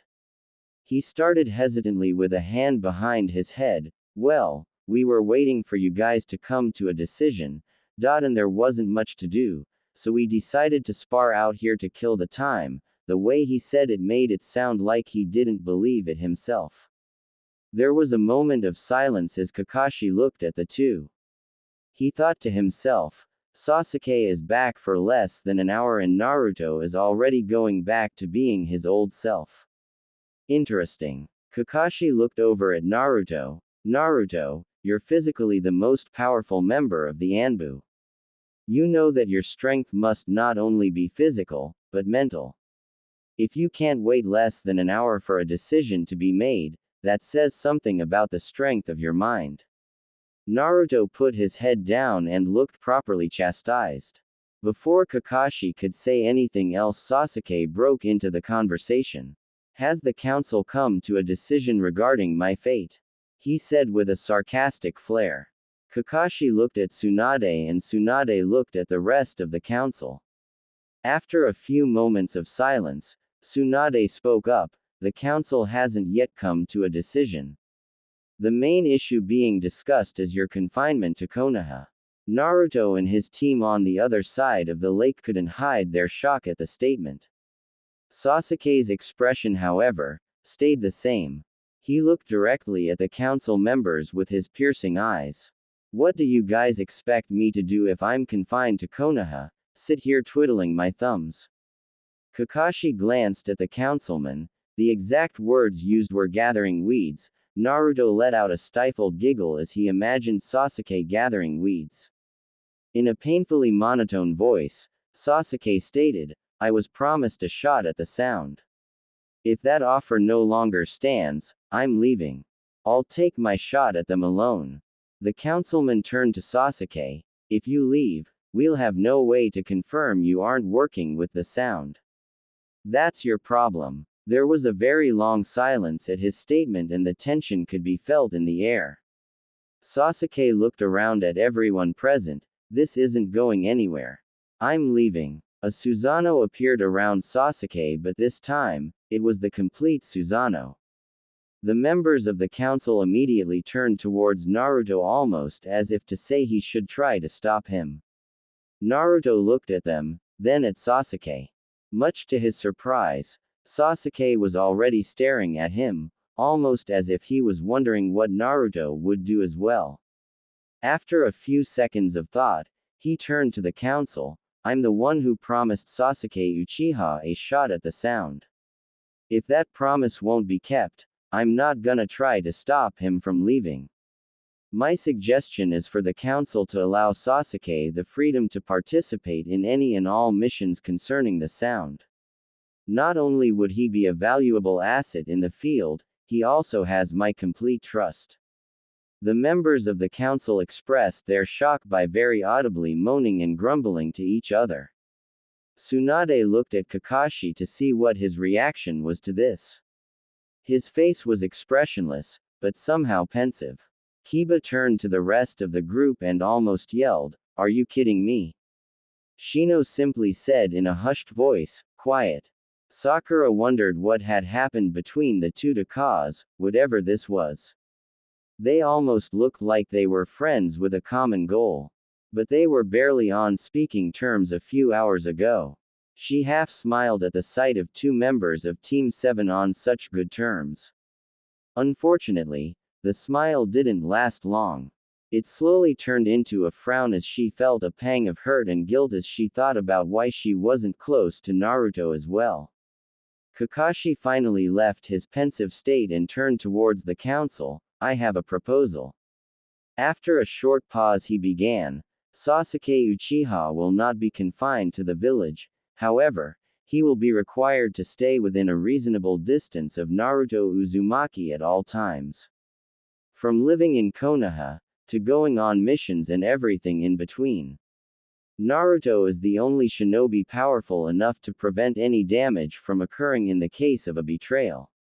What do you all say to this?" The members of the council paused then began to talk amongst themselves.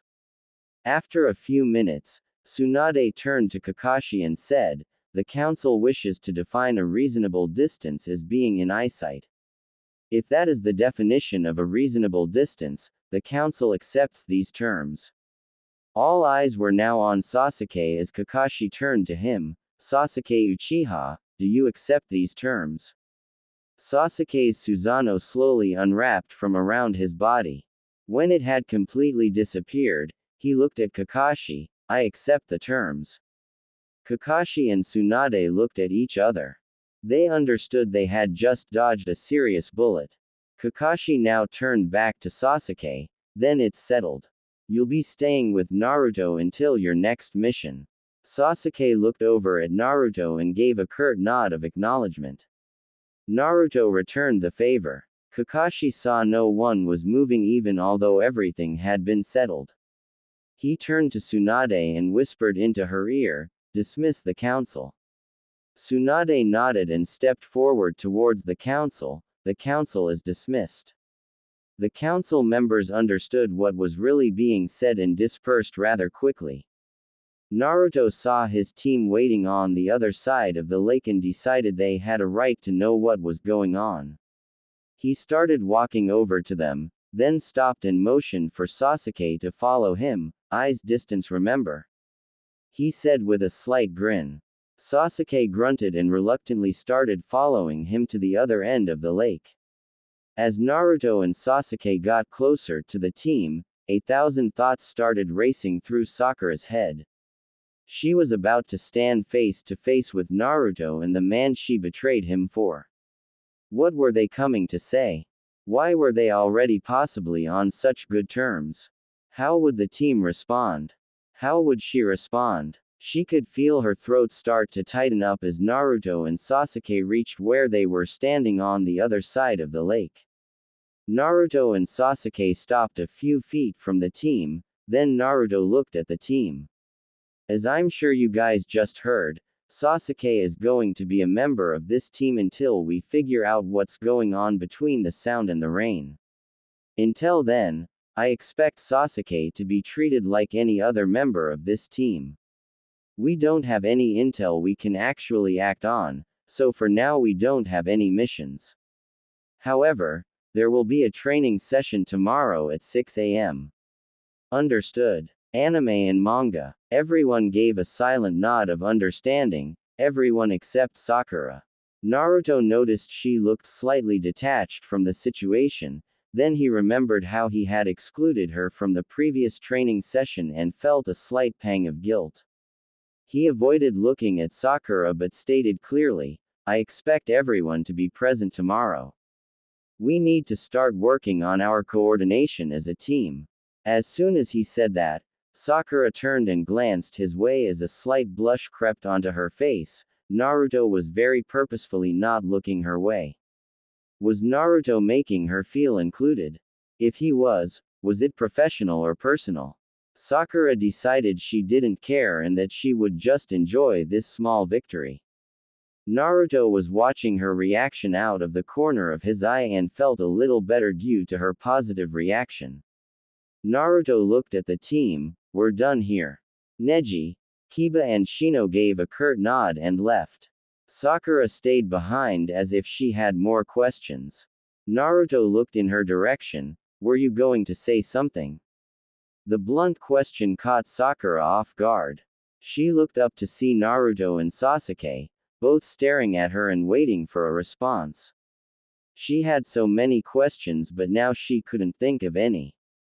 Her mind went completely blank and she just froze. After a few seconds, Sasuke turned to Naruto. Naruto looked like he was drawing a blank as well. He wasn't used to Naruto being left speechless and he had to admit it was interesting to see. He noticed the lagging silence surrounding the three and finally spoke up. You know, I'm pretty sure I could sneak away right now and you wouldn't notice. That seemed to knock Naruto out of his trance. Naruto realized he was staring at the ground and quickly looked up. Sasuke was standing there slightly shaking his head. Naruto scrunched his eyes at him and cleared his throat. Well, I was thinking about going to Ichiraku's. He turned to Sakura. After a short pause, he looked at Sakura and managed to mutter out, if you want, you can come. He looked over at Sasuke. You don't have a choice, Tem. Sasuke rolled his eyes as he said, some things never change. Naruto slightly grinned as he and Sasuke started walking away. Naruto looked behind them and noticed that Sakura wasn't moving. You coming? Sakura was in a slight daze but managed to stutter out a, yes. Kakashi and Tsunade had been watching the interaction from the other side of the lake. They didn't know what was said, but they did see all three members of Team 7 walking towards the village.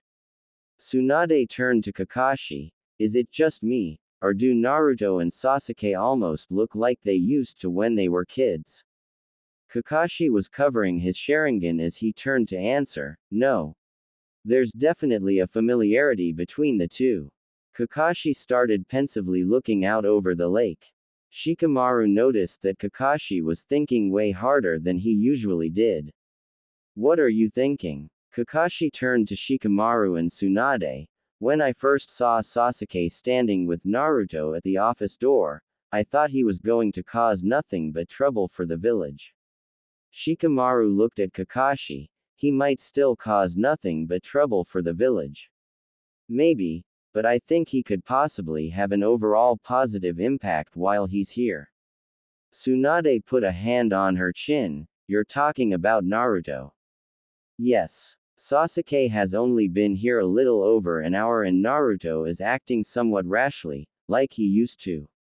He turned to Tsunade. You assigning Sakura to Naruto's team was a brilliant move, but now that Sasuke's on the team there's no telling what may happen. Shikamaru paused for a few seconds before replying to Kakashi. Kakashi, as much as I want Sasuke to help Naruto and Sakura, we have to remember not to be too optimistic. If Sasuke's intentions are good, he may end up helping Naruto and Sakura. But what if he has bad intentions? Or no intentions like he usually does? At best, he could bring Naruto and Sakura back together. At worst, he could tear them even further apart than they are now. After a long pause, Kakashi looked out over the water again and said in a faint whisper, only time will tell. The sun was setting as Naruto, Sasuke and Sakura walked through the village at a casual pace. The three noticed they were starting to draw attention to themselves. Random villagers were now casting glances at them and whispering amongst themselves, those are the three original members of Team 7. It was a little too late to try to be inconspicuous, so the three decided to just speed up their pace. Anime and manga. Choji, Ino and Hinata were eating at a tempura restaurant when they noticed the three walk by briskly. Choji stopped short of taking a bite. Whoa. I heard he was back but I didn't expect to see that. Ino was still in shock. I don't even know what that was. She turned to Choji. You think they're all back on good terms? Hinata interrupted in a silent but firm voice. No, I know Naruto. If they were all on good terms, he'd be smiling, or laughing. He looked like he didn't really know what to do with them by his side. Like he didn't know what to say. Choji paused then turned to Ino. She's right. I still remember what they used to be like. There's no way they're all on good terms. Ino gave an understanding nod. Maybe she would talk to Sakura later to get more information. Naruto, Sasuke and Sakura finally arrived at Ichiraku and sat down. Tsuki and Ayame were in the kitchen preparing a new batch of noodles. Ayame heard the customers sit down and rushed to finish her batch.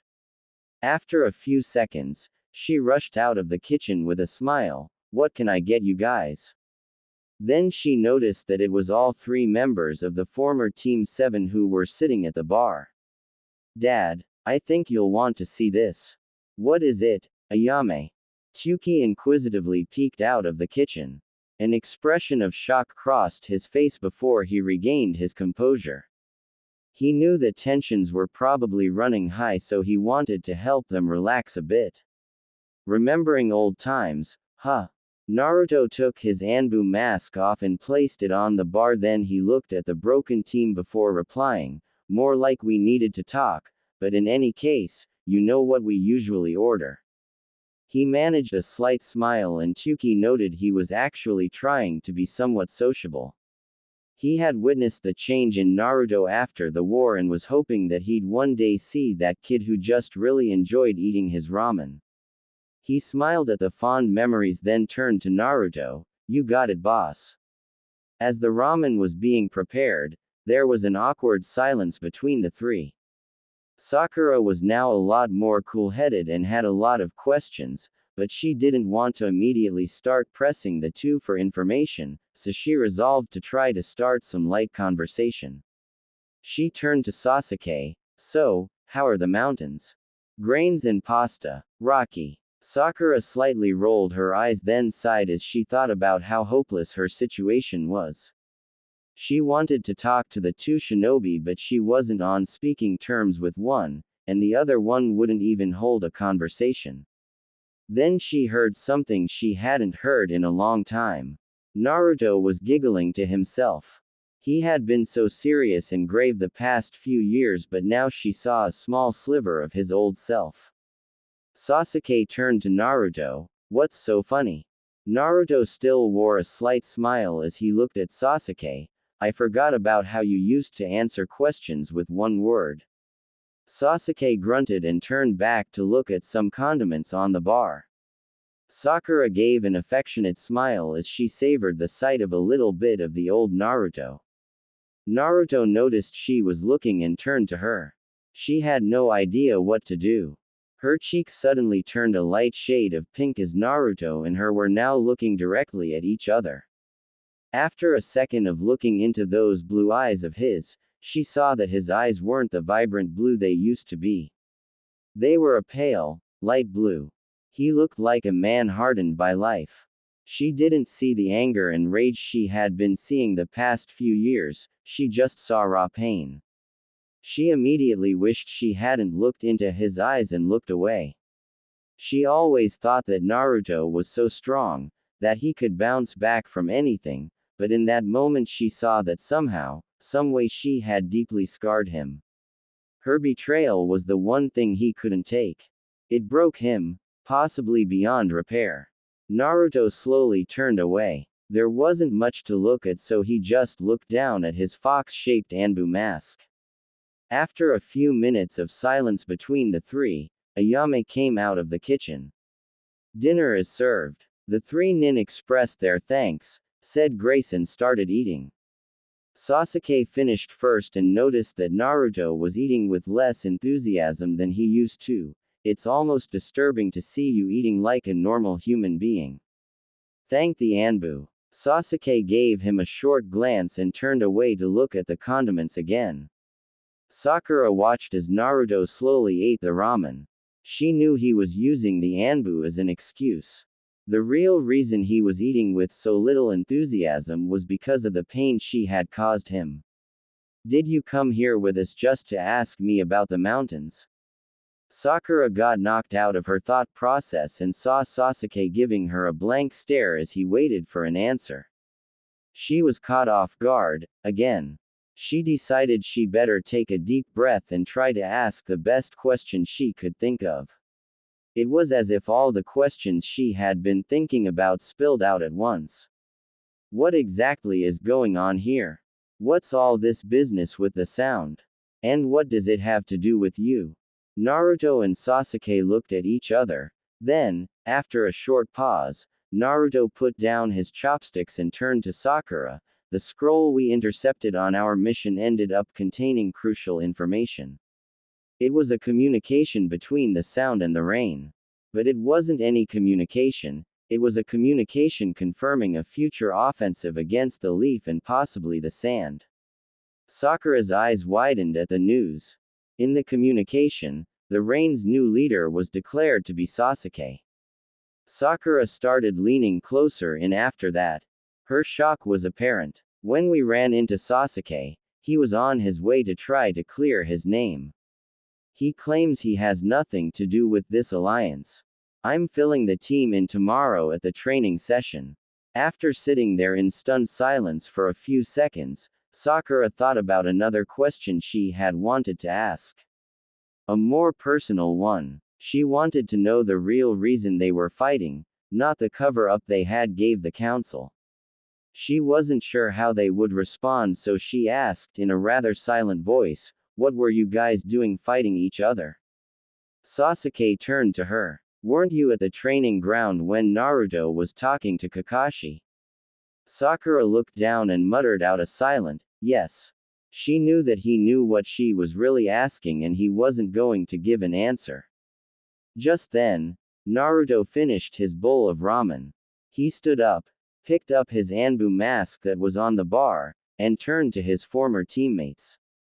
In that same monotone voice he had grown accustomed to, he simply said, "I think we're done here." Sasuke stood up as well. Sakura just sat there with her head slightly down. Naruto looked over to Sakura. "See you tomorrow." There was no mistaking it, he was being strictly professional. His voice was too monotone to be anything else. As he and Sasuke walked away, she found herself almost wishing he hadn't said anything at all. She sat there alone at the bar for a couple of minutes before slowly walking away towards her apartment. Anime and manga. Ayame looked at Sakura as she left the bar, then whispered to Tuki, "They're broken, Dad. Give it time, Ayame. Give it time." Naruto unlocked his front door, then motioned for Sasuke to walk in. As he turned on the lights, he noticed Sasuke examining the place. "You haven't changed much around here." Naruto was now taking off his ANBU gear. Not much reason to. After all his gear was off, he started heading towards his room but noticed Sasuke was watching him like a hawk.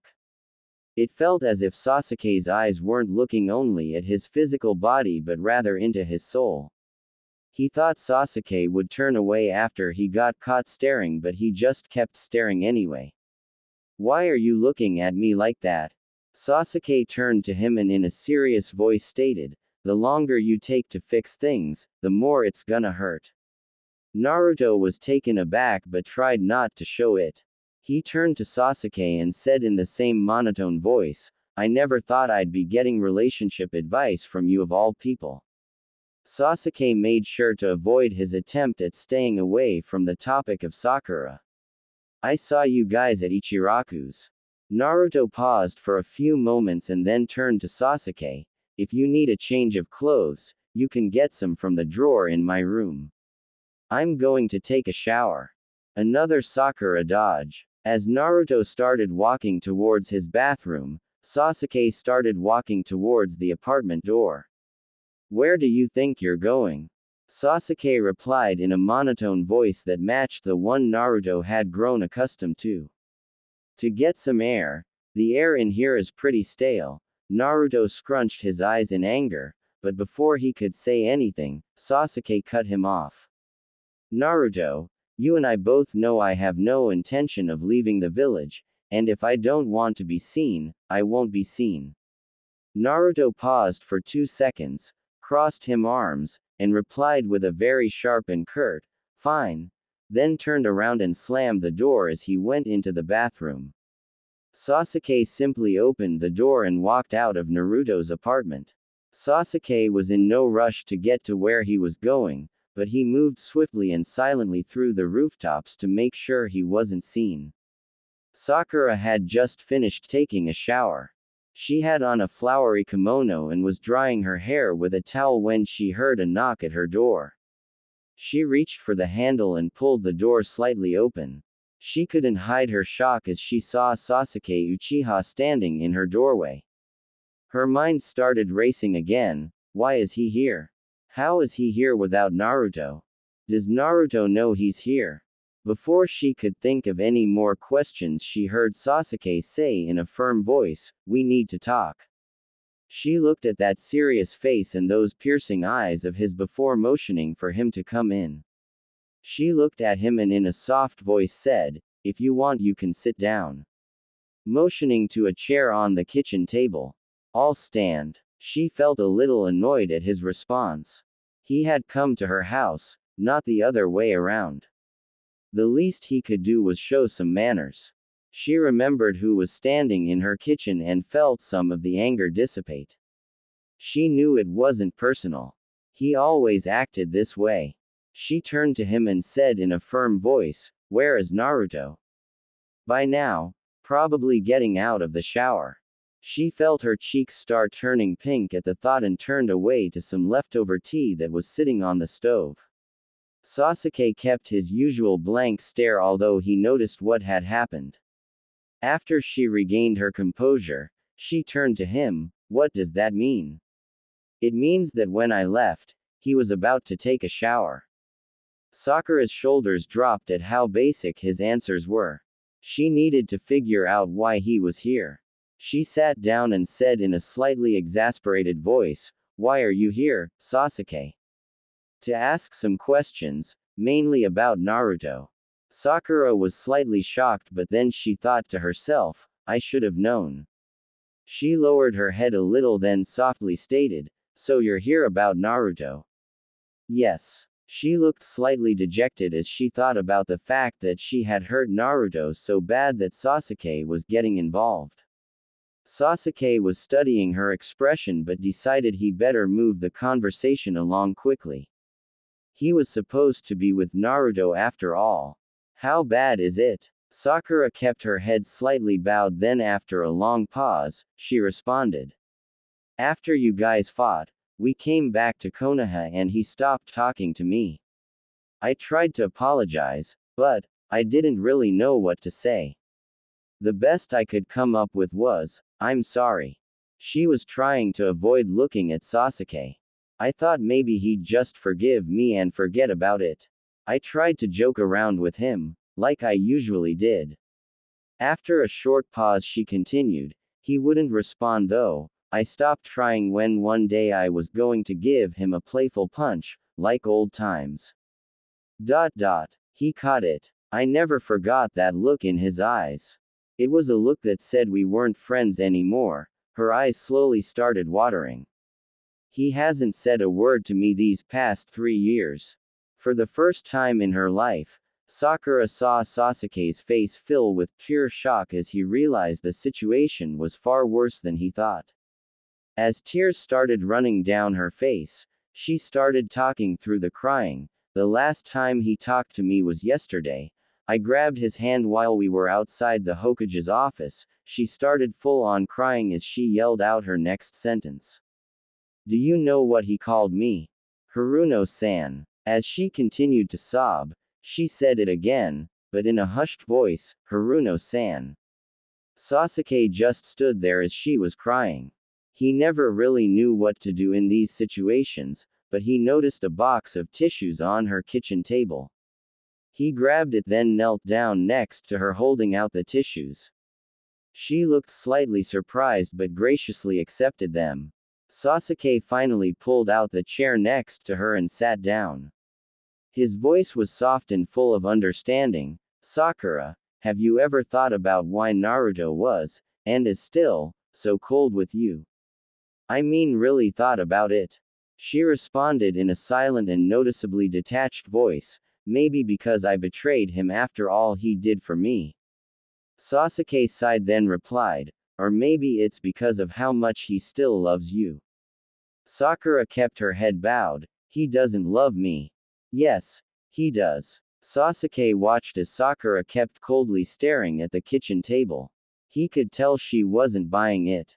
He paused for a little then spoke up, "You remember when Naruto and I were talking out in the open while you and the rest of the team were hiding in the trees?" Sakura gave a simple, slow nod. "We discussed more than the mission." Sakura didn't move, but he could tell she was paying attention.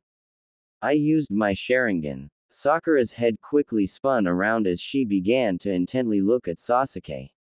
"We had a whole other conversation, about you." Now Sakura was looking at him hard enough to burn a hole through him. After a short pause, Sasuke smiled as he started talking, "He doesn't hate you, Sakura. When I used my Sharingan, I was searching for answers about this business between the sound and the rain. I stumbled onto the brightest point in his mind, and it was you. He still loves you." Sakura's looked down as her eyes started watering again. "The reason he's treated you the way he's treated you is because of that exact reason. It's because he loved you so much that, when you betrayed him, it hurt him way more than it would if anyone else did. Including me. It's proof that you matter to him, Sakura. To be honest, you matter to him a lot." Sakura could feel the hot tears running down her face again as she started sniffling. How could Naruto still love her? When he needed her the most, she had betrayed him. But somehow, he still loved her.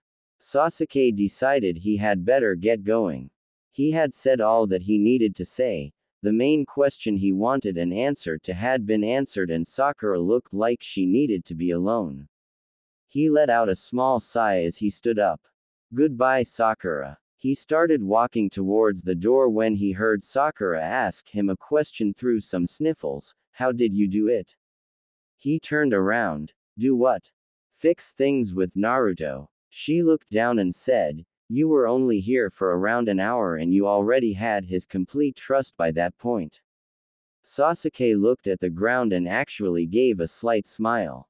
Today, when we got to the Hokage's office, we didn't get to say much before the council called a meeting to discuss my return. As a result, Shikamaru had to take us to a room to wait as the council convened. While we were waiting, I tried to talk to him, but he shut me down. So I tried to take a trip down memory lane by talking about the time he pranked Kakashi with that eraser. He shut me down, again. Sakura gave a slight smile as she remembered the joyful genin Naruto used to be. After that I decided to try talking to him about you, and it worked. At this point, Sakura felt like a water balloon because tears were running down her face again. Sasuke looked at her with a bit of pity as he considered what she was going through. He talked to her in a soft voice, Sakura, I don't want you to think I fixed everything when I got here today. He has to know you're sorry. He knew that I was sorry at the Valley of the End. Half of the work was done there, so you're going to have to come up with a better apology than the one you told me you gave him. Not only that, he loves you more and in a different way than he loves me, so you'll probably have to do more than I did. He gave her one last glance before he turned around and pulled the door handle to leave. Sasuke was halted by Sakura's now hoarse voice, Sasuke, thank you. He gave a curt nod and closed the door. Sakura felt like an emotional wreck, but at least she knew Naruto still loved her. Sasuke had given her something she had very little of, hope. As Sasuke was leaving, he jumped onto a rooftop. It was now nighttime, so there was more cover. He browsed the rooftops ahead looking for shadows, then headed back to Naruto's apartment. Ino had more questions than she could wrap her head around. She really needed to talk to Sakura. Hopefully Sakura was awake and willing to talk. As she reached the door to Sakura's apartment, she reached out and gave 3 light knocks. No answer. She knocked 3 more times. Still no answer. Sakura had to be home, right? Where would she be at this time of night? Sure, it wasn't that far past 9 p.m., but Sakura shouldn't be out doing anything around this time. Maybe she just wanted to be alone. Ino said in a sing-songy voice, Sakura. No answer. Are you in there? A hint of slight exasperation was present in her voice. Ino decided to put her ear to the door to hear if there was any activity. Nothing. Sakura was sitting on her kitchen table. She just wanted to be left alone, especially with all that had happened a few moments ago. She needed some time to process the information and decide what to do. She was still crying a little due to her conversation with Sasuke. As she grabbed a tissue, she let out a slight sniffle. That was all Ino needed to hear. Sakura, I know you're in there. She started knocking rather vehemently. Open up. I just wanna talk. Sakura put her head down on the kitchen table. She did not want to talk and she wasn't going to budge. Ino thought to herself, man, that meeting with Naruto and Sasuke must not have went well at all. She resolved to knock one more time before giving up. She gave 3 mildly loud knocks, no answer. She finally stopped knocking and let out a small sigh. Naruto looked at the time as he walked across his kitchen. 9:17. Normally, he wouldn't think it was that late, but he had a training session at 6 a.m. tomorrow. He needed to get some rest. He slipped into some blue sandals and decided he'd go to sleep as soon as Sasuke got back. Sasuke would need some sleep too, that is unless he was nocturnal like Naruto suspected.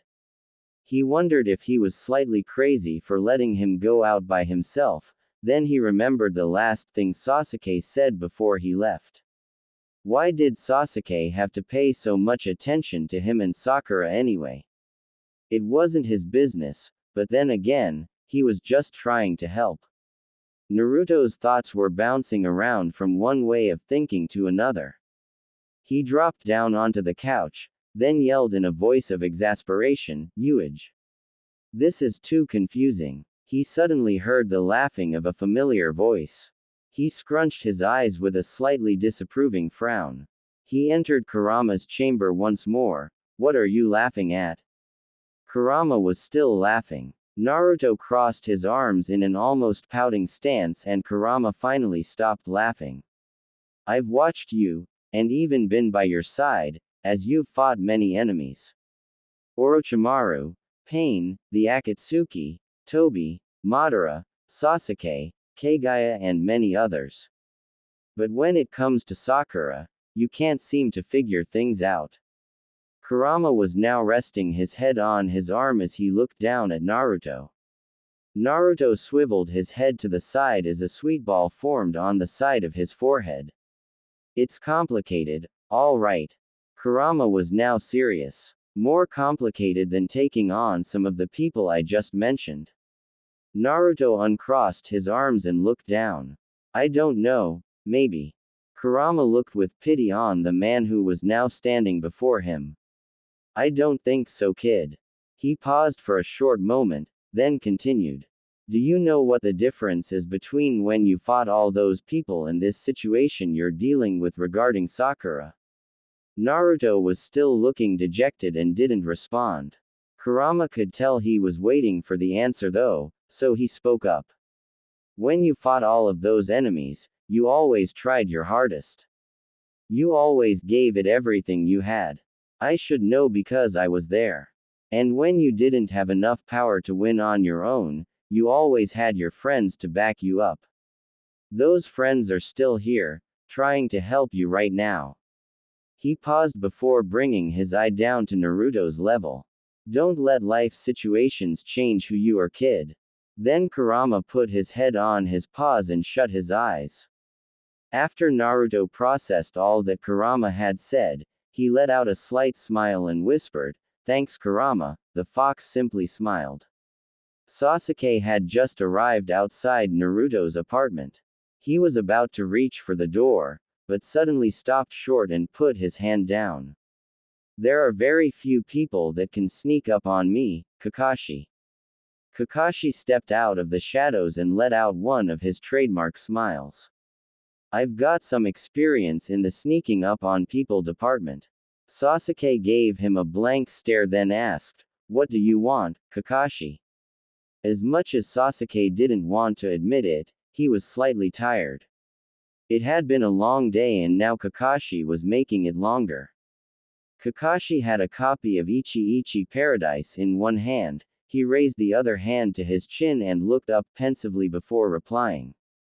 "First of all, I thought you were supposed to be within eyes distance of Naruto, at all times." He turned back to Sasuke waiting for an answer.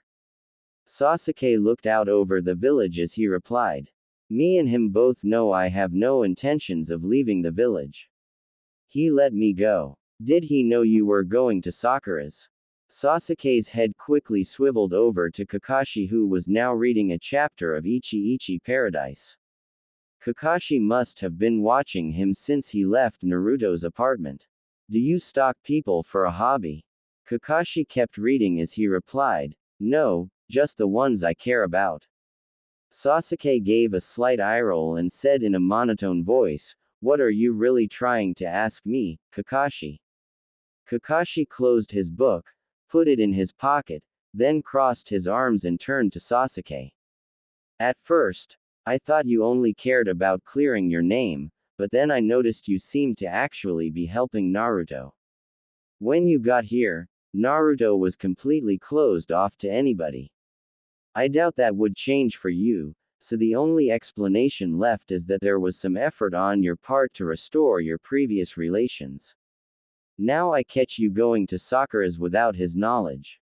You and I both know that you two aren't involved romantically, so the only reason I could see you going there is to discuss Naruto." Kakashi paused for a second, then continued, "To be frank, why are you doing all the things you're doing? All of the things I just mentioned have nothing to do with the sound and the rain, which is supposed to be your reason for being here. Sasuke looked off into the village once more, then paused before replying. I owe him a debt. Kakashi studied him as he replied, ah. So you're trying to help him go back to his old self and fix his relationship with Sakura because you owe him for what happened a few years ago. Sasuke gave a slow nod. Kakashi raised a hand to his chin and said in a hushed voice, now your actions make a little more sense. Kakashi was glad that he was making progress, but he could tell he didn't have all of the information. He looked at Sasuke pensively, then decided to change the subject. Enough about Naruto and Sakura. What about you? Sasuke turned to look at him. What about me? Kakashi leaned against Naruto's balcony before speaking. I'd like to know how you're feeling right now. I know it can't be easy being here knowing about what you did in the past, but somehow you don't seem too unsettled being here. Sasuke looked back out over the village. The past is the past. I can't change what I did, so there's no point dwelling on it. Kakashi was carefully studying Sasuke. Do you really believe that? Sasuke turned away from the village, looked back at Kakashi, then in a voice firm enough to convince himself replied, yes. Then why not come back? It's clear that Konoha has already forgiven you and would welcome you back with open arms. Sasuke looked back out over the city and leaned on Naruto's balcony before whispering in a hushed voice, it's not that simple. Things change. Times change. People, motioning his head towards Naruto's apartment, change. Kakashi dropped his head as he now understood one of the reasons Sasuke hadn't returned to the village. Kakashi now knew one reason why Sasuke was staying away from the village, but there was something else keeping Sasuke away from the village and Kakashi was determined to find out what it was. So let's say, hypothetically speaking, that when you came back, the village was the exact same.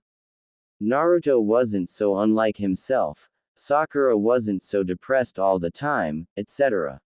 Would you come back then? Sasuke continued to look out over the city as he replied, it's still not that simple. Why not? Sasuke thought for a few moments before replying, this village, it just isn't on my path. Kakashi noted the first two words of that sentence, then after a few seconds of thinking to himself he realized what the second problem was. Kakashi slightly dropped his head as he finally uncovered the two main obstacles keeping Sasuke away from the village. First of all, Sasuke was stuck looking at what could have been. He was probably plaguing himself with thoughts about how if he were here, he maybe could have stopped Naruto from becoming what he was now. Or maybe he would be an accomplished ninja like Naruto, who was now a member of the ANBU. Kakashi let out a sigh as he pondered the first problem. Then he thought about the second obstacle in Sasuke's way, guilt. He had already suspected that Sasuke's self-imposed exile was his way of punishing himself for his betrayal, but his statement about this village not being on his path confirmed Kakashi's suspicions. The shinobi world may have forgiven him, but he still had not forgiven himself. Kakashi paused and then after a few short moments spoke in a light, but firm, voice. Sasuke, you'll never be able to be who you want to be if you keep looking over your shoulder at what could have been. Sasuke continued to look out over the village although he was listening. We've all made mistakes, Sasuke. We've all failed to live the exact way we've wanted to. But failure is something we all have to live with. It's how we overcome it that matters. After a few moments, Kakashi lifted himself from Naruto's balcony and turned to Sasuke with a smile. I think I better get going.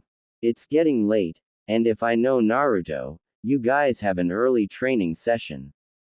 Probably for team coordination. Sasuke smirked and gave a slight nod.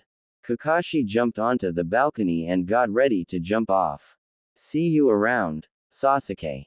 Right before he jumped he heard Sasuke call his name, Kakashi. Kakashi turned to him. Yes. Do you believe in fate? Kakashi paused for a few moments, looked up, then turned back to Sasuke and replied with a smile, only the kind you make happen. Sasuke smiled and gave a nod. Kakashi returned the nod and jumped off the balcony. As Kakashi moved through the roof,